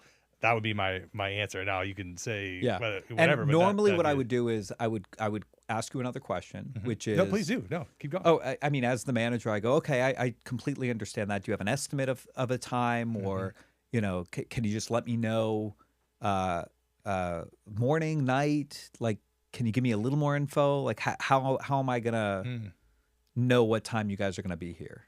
Man, I mean, I can't. My mind goes to, you know, I don't have anything else beyond. So here's what I'll tell you is I told you the answer. And when you even said, you're like, did you give me a hint? I was like, well, what I said to you is it's really difficult for people to get out of their own way of solving a problem. They go into instantly solving the problem instead of understanding what do you need to know the problem. By when? Why do you need to know that? That is the simplest question. You went in, most 99.9% of people, and you were really close, by the way. And So as close. a hiring person, I would go, yeah, this person is going to get it like this, and went into problem solving, but not specifics. Most people would go, well, I would set the call time to 7 o'clock and say, we're going to be there at 7. And I was like, ugh, well, you're not even close, because I tried to lay out how we want our production and you can't even adjust. True. And then the second best answer would be like, well, I would let them know that we need flexibility, blah, blah, blah. And the third best answer, or the one of the top answers, is what you said, which is actually the answer. You just don't know the problem yet, because that doesn't solve. Well, problem is, because now I'm gonna kill your solution by going, well, we need to know because we close by 9. Well, now what? Because now you've tried to solve a problem which you probably solved, except you didn't solve that problem. So you don't even know what problem you're solving. So when you talk about creative problem solving, the very first thing to understand is, what is the problem? Most people that I've dealt with are like lazy. And they don't know how to manage their own bandwidth. And they don't know how to problem solve. So they may be experts in what they do, but I'm an expert in what we do. So even though you're an expert in turf or carpet, I understand timelines, and I understand about that portion of your business. Even though it's your business, there's still a crossover that I understand more than you, because I know what I need for our production. I have a whole carpet example. So now, if you don't mind me interjecting too, I think, well, by the way, this is a real thing I had to deal with. This is a real produced problem that I had to solve in the moment. And what also was going through my mind, especially when you said, well, we close at 9, right? As an objection. When I started realizing, and this is something that happened on a production. I remember we were on a production where we had a celebrity with us, and we had to go from like a place to place to place, and we showed up to this very famous taco place. We had to get tacos, and there had been some miscommunication. Producer hadn't gotten a PA to like wait in line to get the tacos. We had no tacos, and there was a massive line. And I remember being like, shoot, what are we going to do? Like, we can't wait in this 40 to 50 minute line. There's no way. And I remember just thinking, okay, there's a nearby bank. Go get petty cash. Go get them all in 10s. Come back. And I'm going to tell everybody here in line, we're going to give them $10, every single person, if we can cut the line. And you're a great problem solver. And it was just because like, you knew what the problem was. But that's exactly what I would have done. It cost us like $200. That's it. Or whatever it was. It was also, you know what people love? What? Honest information. Hey guys, we're so sorry. We're filming something. We really need tacos. I know you guys have been waiting here a long time. I know this is, I'm not trying to flex. I'm not trying to throw, and I know this is probably you because it's your personality. But you know what? I'd be willing to buy everybody tacos if you just let us get our tacos. I know it's a weird thing and we don't want to be entitled. We'll also wait in line because that's fair. It is going to screw us up, and I hope you guys can relate to us. And people are like, screw that. Get the free tacos, baby. Right? And you solved it for $200 rather than an extra hour of your production time might have cost you 10 grand. You know? Exactly. And so I get very passionate about this. No. That's when you started talking about close at 9. But you nailed it. I'm thinking like, going back to, would you move an entire community of people and double it? I'm like, I'm not trying to say that people have a price, but it's like people are there for a job, and they all want to showcase the restaurant. They want to, I mean, the chef's going to be a star and everything else. And it's like, hey, there's value there.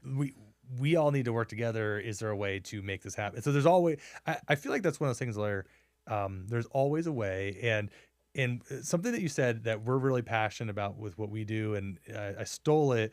I stole this nugget from actually a video that I saw. It was a guy talking about Marty Sklar, who used to work with Walt Disney, and he says that when people would come in to talk to Disney, nothing would upset him more than someone saying, "No, you can't do that," because it was always yes if, always yes if. And it's you said it earlier, almost like the way that improv works, but it's like problem solving always starts with yes if, and that's something that literally comes up in our culture. I know it upsets some people sometimes that at times where I'm like, there's always a yes if, because there just almost always is a yes. Well, if. what you also do by saying yes if is you first admit that there's a solution to the problem, period. And now you can move forward knowing that there's a solution. And, I deal with it every day as I try to build my business and build who I am, because I'm starting from scratch again, essentially. And when I talk to people and I talk to businesses, I discover that, and brands too. I'm talking to brands because brands might want to get in on content in a weird way. I'm going to send them to you or us. You're like, maybe. in a weird way. I'm like, Of course, everybody they needs should. content. They should, yeah. If you're consuming this right now, it's content. Ooh, that's meta. What if we're consuming this? Is this all an ad? Oh my God. So, yeah, what I would say is that the moment you can figure out that it is possible, you open up your brain to go, okay, all right, well, it's possible.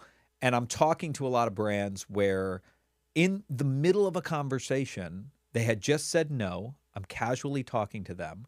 And now I got to the point where they realize it's a yes. And I've given them an out because I understand psychology of egos, where I've proven them wrong. But if you prove them wrong without giving them an out, they don't have the ability to go, well, you didn't say that, so therefore yes. And they'll never admit it. And then they get mad at you. And I have people who are mad at me in life because I didn't do that my whole career. But I've started doing that, understanding like ego kind of drives a lot of this stuff. So,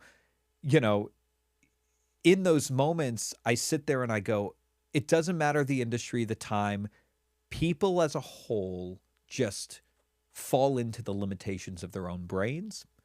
It's not my job to change them. It's just my job to move past them until I find somebody who isn't a blocker, who walks with me. I don't want a blocker, which I get a lot, and then I have to kind of be like, no, come on. I don't even want somebody who I hit and they come with me. I want somebody who sees me coming, sees it, and goes, before he even gets me, I love this guy. I see how he thinks. I think the same way. And they start going, hey, catch up to me. Like, well, all right, let's go. And you could relate that easily to brands you work with. Like easily a brand who approaches Raindrop and then sees you for what you've done, which is what I think happened with some of your stuff, and goes, hey, we're on this different train. You're going to want to get on this. Can you get on that train and meet us at the fork? And boom. And they go, we trust you, man. Let's create something great. And obviously we have, people we have to please and whatnot in doing this campaign. But you're the type of person to be like, I know, we're going to make you look good for your boss. I just want to say, it's so crazy. It's so crazy you say that, because one of the things I say all the time, and you just said it in a completely different way with a beautiful metaphor. Thanks. Is I'm like, what's the difference between the brands that break out? Because I get this question all the time from people. Well, why did some brands break out? Why do others not? Well, what is? And I'm always like, there's two types of brands that approach everything, and there's two types of in general storytellers. It's like someone's out there saying, what is it that I want to say? And then there's another brand out there being like, what do people want to hear? Yeah. What do I want to say versus what do people want to hear? If you can't win on what people want to hear, then it doesn't really matter what you want to say. Yeah. It doesn't work that way. Yep. But I would say 90+% of the communication that goes out is, this is what we want to say. This is what we want people to know about us. This is what we want people to feel about us, instead of what do people want to hear? Yeah.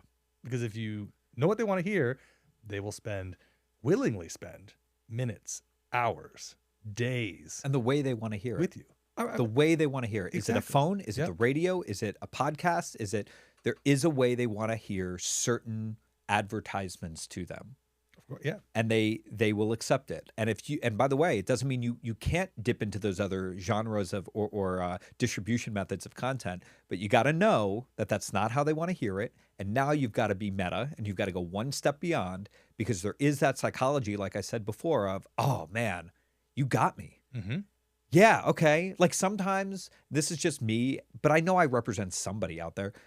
I'll see an ad and I'll see that skip me button, and then something will happen within that time frame, and I go, okay, all right. Yep. Even if I don't buy your product, I'm not going to skip on purpose now. Game I'm going to watch recognize it. Game. Exactly. But you don't cater to me. You cater to a lower common denominator of people. I think I'm a weirdo when it comes to that because I'm in the business. So no, therefore, I would argue, in general, like literally tomorrow, me talking at Google, yeah, right, about YouTube advertising, and the first thing I do there is I show like, hey, here's all the top videos on this platform, and it's like cat videos, prank videos, yeah. MrBeast videos, generally just highly entertaining things. Like we all want to, like, it's so crazy when you close your eyes and you think about, why does anyone spend any time on the internet? It's like they want to be entertained, they want to learn something, they want to be inspired. That's about it. Like there isn't a lot more. It's like that's kind of it. They're not there to consume ads. Yeah. Right. Like the ads are part of the process, but like they are there literally just to be entertained, to learn something new, be inspired. And if you can do 2 or 3 of those within a commercial, or at least try to, I think that's the biggest thing. At least try to. Yeah. You can win. And when it connects, it really connects. And the thing that you keep saying about earning the, like, I keep thinking one of the big reasons I've been a big proponent of long form content is that when you willingly spend that much time with a brand and you get to the end of the ad, and probably the one that you saw, he probably ended it with something like he's standing there, he's like, you're still here. Yeah. Like you still haven't clicked the link. And you have that moment in the mirror where you're like, just the fact that I put this much time and energy into watching this, I should probably take some sort of action. Yeah. Yeah. And it doesn't have to be 100% of people. It's like 1 out of every 1,000 people, even 1 out of every 5,000 people taking an action is enough for that company to become hundreds of millions of dollars in value. Yeah. And what people also undervalue is like, yeah, but maybe let's say only like 15% of people watch half of it. Still a minute and a half. Yeah. Do you know how many ads you have to serve someone to spend a minute and a half with your brand? Typically crazy. I mean, it blows my mind that more people don't do it, but I also recognize it's not easy, and that it just takes extra effort. Like creating great content, it just takes a lot of effort. Yeah, and I'm going to tie something in. It's kind of the cousin of what you're saying. Do you remember years ago when there was a big like to do with the fact that Apple and YouTube and like Chrome put on this thing that said, do you want to be tracked for ads? And when you go to websites, sometimes it's like allow cookies so they can follow iOS, you. 14.5, but continue. Okay. Yeah, it's like a very specific, only because it completely changed our industry. Yeah. So so this is even better that I don't even know that. I don't know because I'm not in marketing firsthand. Right. So I'm going to give you some thoughts about it. You know who doesn't care about that? My 8-year-old Harley. Oh. She doesn't care. And she is you know what she thinks? She thinks that's pretty cool. I think we all think there's a level of coolness to the fact that we were just talking about this and now it was served on my phone. We still don't know how that works, or somebody in your household was looking up a car and now you're getting served the car. Like, so here's the thing, the ad industry, there's actually a reason. I can't tell you here publicly on the podcast. So when we're done, I'll tell you how the secrets of how that works. I really want to know this. I'm just messing with you, but okay. I was like, I wanted everyone at home to be like, wait, we knew it. We know that there's some CIA stuff going on right there. My point of it is that was a big problem with adults. Remember when everybody was a kid? I'm going to talk to people. Remember when you were a kid and you had old people in your life going, when I was your age, I didn't have this. And as a kid, we all said, I'm never going to be that as an adult. I find myself with my kids going, when I was your age, I didn't have an iPad. And I was like, I did it. What are they going to say? So I start thinking through that because you start trying to predict what's going to happen next. And the fact that people now will start accepting and liking getting served specific ads. I don't know why you wouldn't. Then there's, well, it's my information and my personal. There's other things. Fine, fine, fine. 8-year-olds don't care. And they're going to next be 16 and then 24 and then 30. And then I mixed it up. I was going to go in increments of 8, but then I went to 30. The next thing I think that's going to happen in the advertising world, this is a bold, bold move. It could be 50 years from now, and we're, 100 years from now, we're long gone, but it's happening. And it has a lot to do with AI, but really the focus from a marketing standpoint is eyeball tracking. It's already out there. Yeah, we have eyeball tracking tests that we can run our ads. Yeah. Of course, tests. Yeah. But at some point, this is my prediction, you're going to get on your new iOS whatever, and it's going to go, okay to track your eyeballs, and the internet is going to lose their mind, and everybody's going to hit no. You know who's not going to hit no? My 8-year-old Harley. I will also say, it's interesting to me that your forecast even has a thing in your hand. Right. Yeah. It could be the glasses. Yeah. But it's going to track where you're looking. Right. Your TVs. Ultimately, any of your attention. Your TVs. Yep. They're going to make TVs with camera facing inward. They're going to make the excuse that, well, you can now talk to people on your TV, and it's like FaceTime, but on your TV. And then it's going to go, can we track your eyeballs? And then it's going to notice faces. It's the evolution of what's going to happen, similar to how Will Smith 3 years ago when AI was eating spaghetti like a Picasso, and now it's like, ooh, this is weird. 3 years from now, you're not going to be able to tell the difference. Right.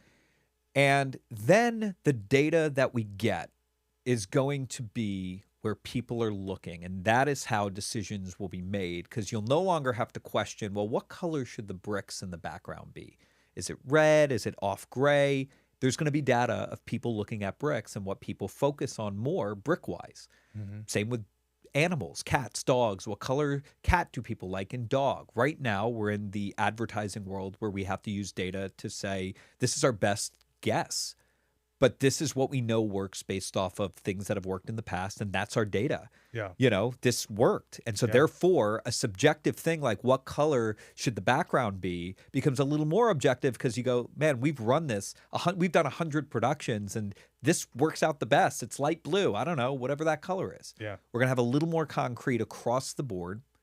And then from there, if AI continues to expand, AI will be able to use that data, and it will constantly update. But there needs to be people who oversee it at some point, for now at least.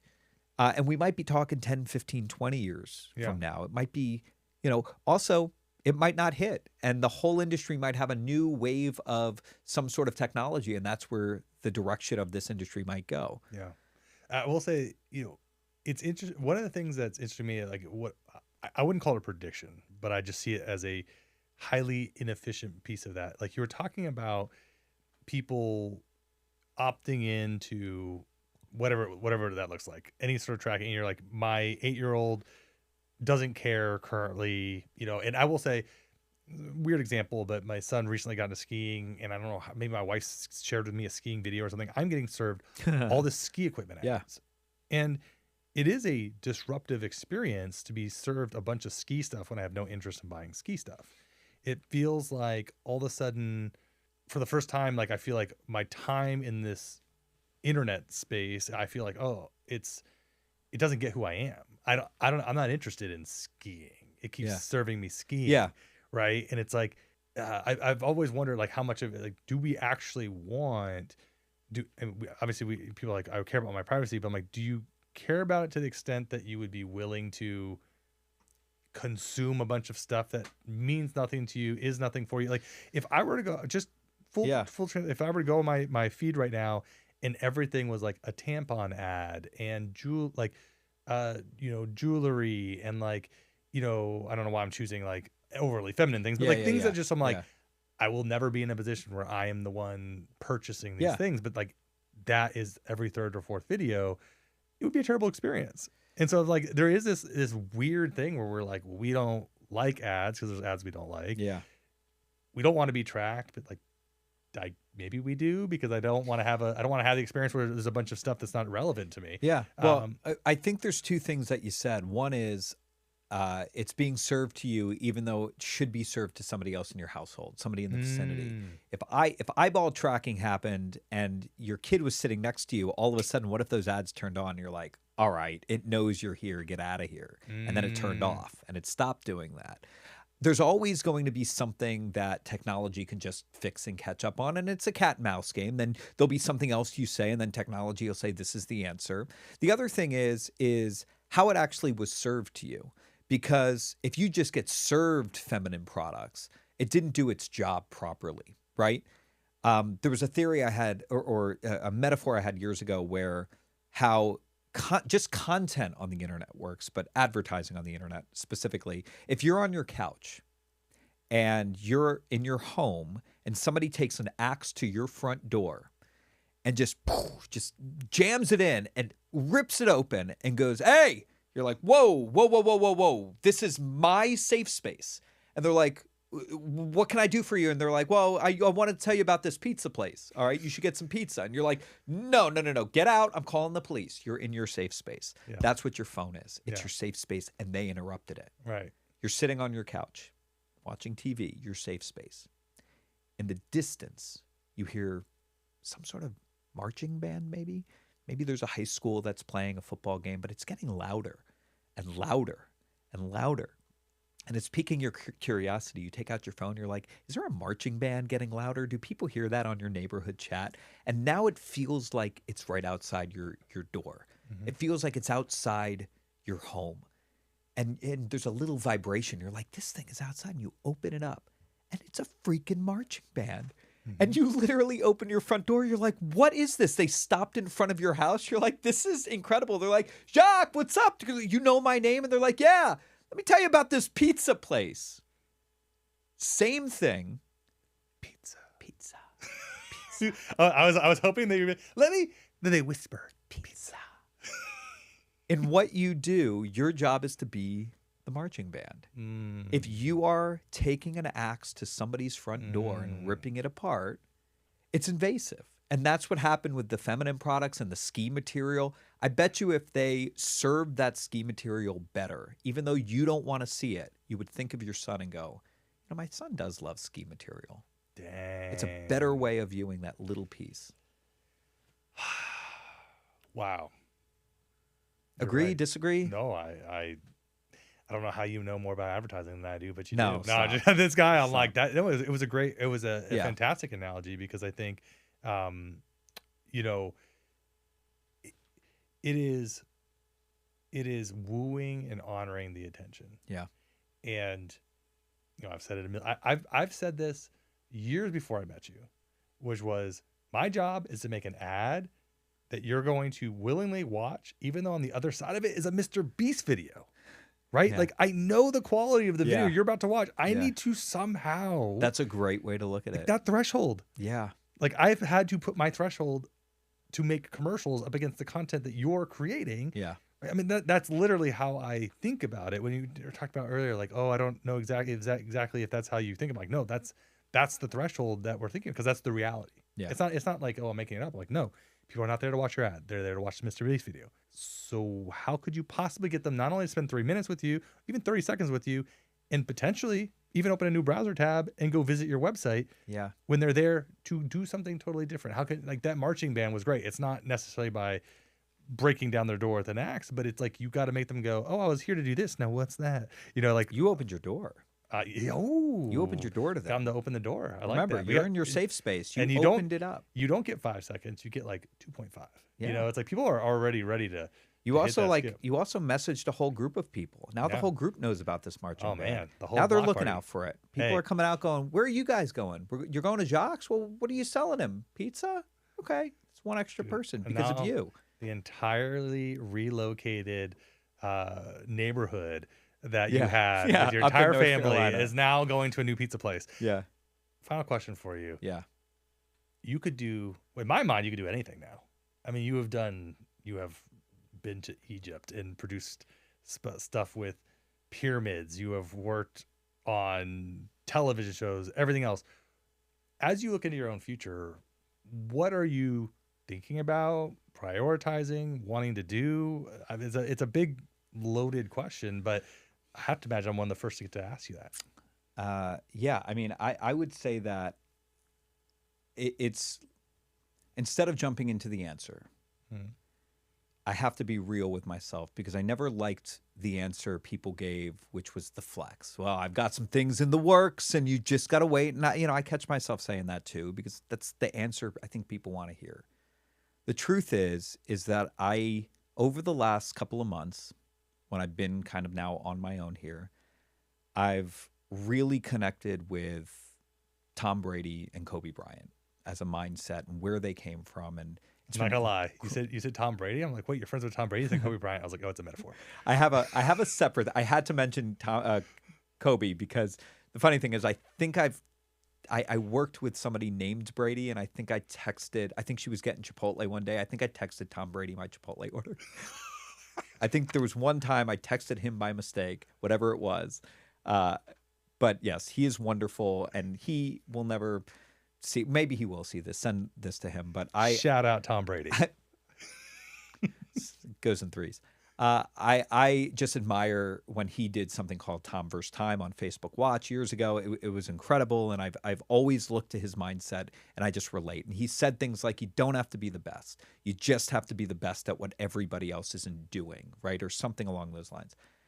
So I've looked up to these guys, and what I realized is the athlete gets a little more leeway when the Super Bowl is over and you've won the Super Bowl or the national championship, the NBA finals.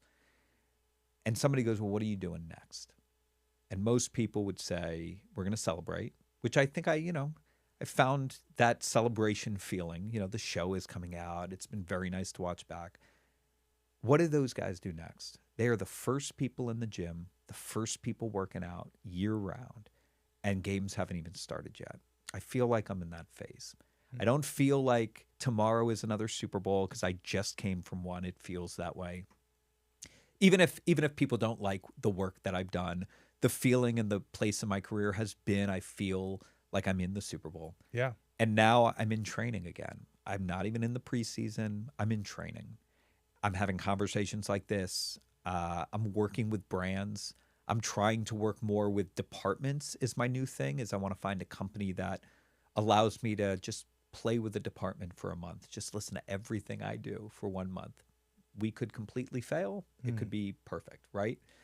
But all of that is for me to be in some sort of training, and then the gigs I'm sure will come, but I'm starting from scratch again, and I'm waiting for preseason. And then once that hits, you better believe preseason is like a Super Bowl. And then game number 1 is like the Super Bowl or the finals. And I'm just going to keep going and going and going. So I don't know what's next. Yes, I have lots of things in the works. Until one hits, I'm going to continue training and just be ready, I mean, Yeah. here's the thing. When we were getting hot dogs, I gave you knuckles across the table, and I was like, I just can't wait to watch what you do the next 10 years. I Oh, mean, man. Thank you. I truly, from the bottom of my heart, mean that. It has been,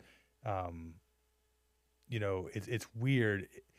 It's only been 2 years, but it's been an impactful 2 years. I really met you in a moment where it was like, I got a buddy named Richard who climbed Mount Everest, and I Yeah. feel like I met you at the bottom, not at the bottom, but like base camp of this mountain that you were about to climb. And maybe you had some intuitive sense of what you're about to climb, but you weren't quite sure. You knew that it was going to take sacrifice and hard work and everything else. And then I watched you do it. I mean, somewhat from afar, like, we would stay in contact, but I never had a doubt that what you were going to do was going to lead to the next thing, the next thing, the next thing.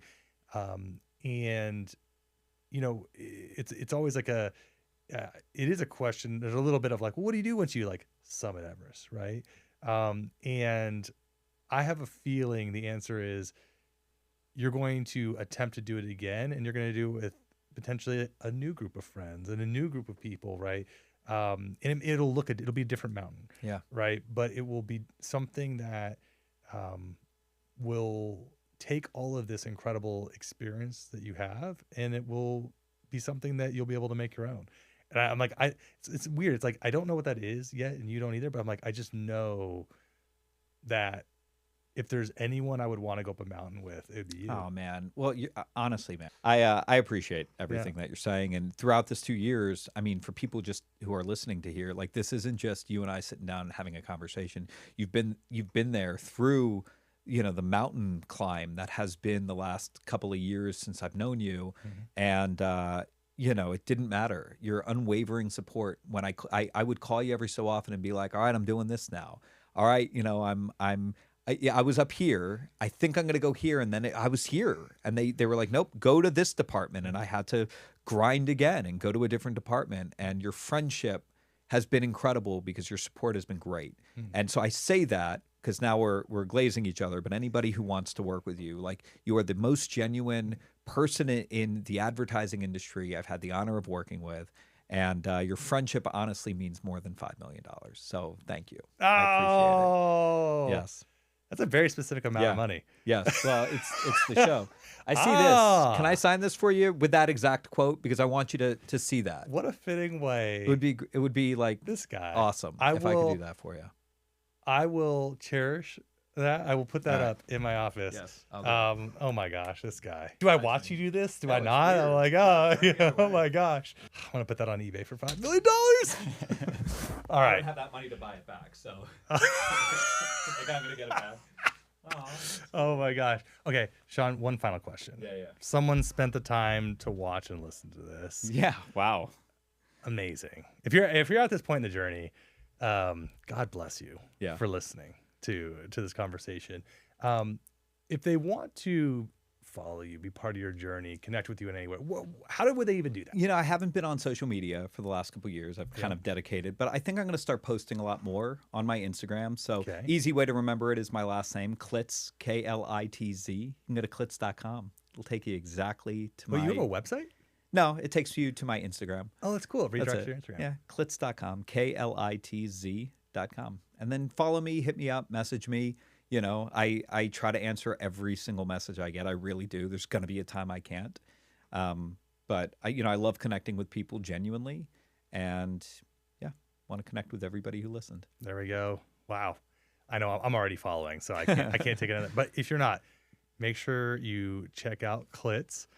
And if you haven't subscribed to Marketing People Love, do you need more of a reason? We are now 2 hours in. I'm doing the whole thing. I'm doing the whole thing. Go for it. You know what I mean? It's like, hey, your poor dry balls, all empty and sad. Go buy Dr. Squatch. You have been listening to this for now 2 hours. Go subscribe. Enjoy the rest of the content that we have. And Sean, thank you for today. Brother, awesome.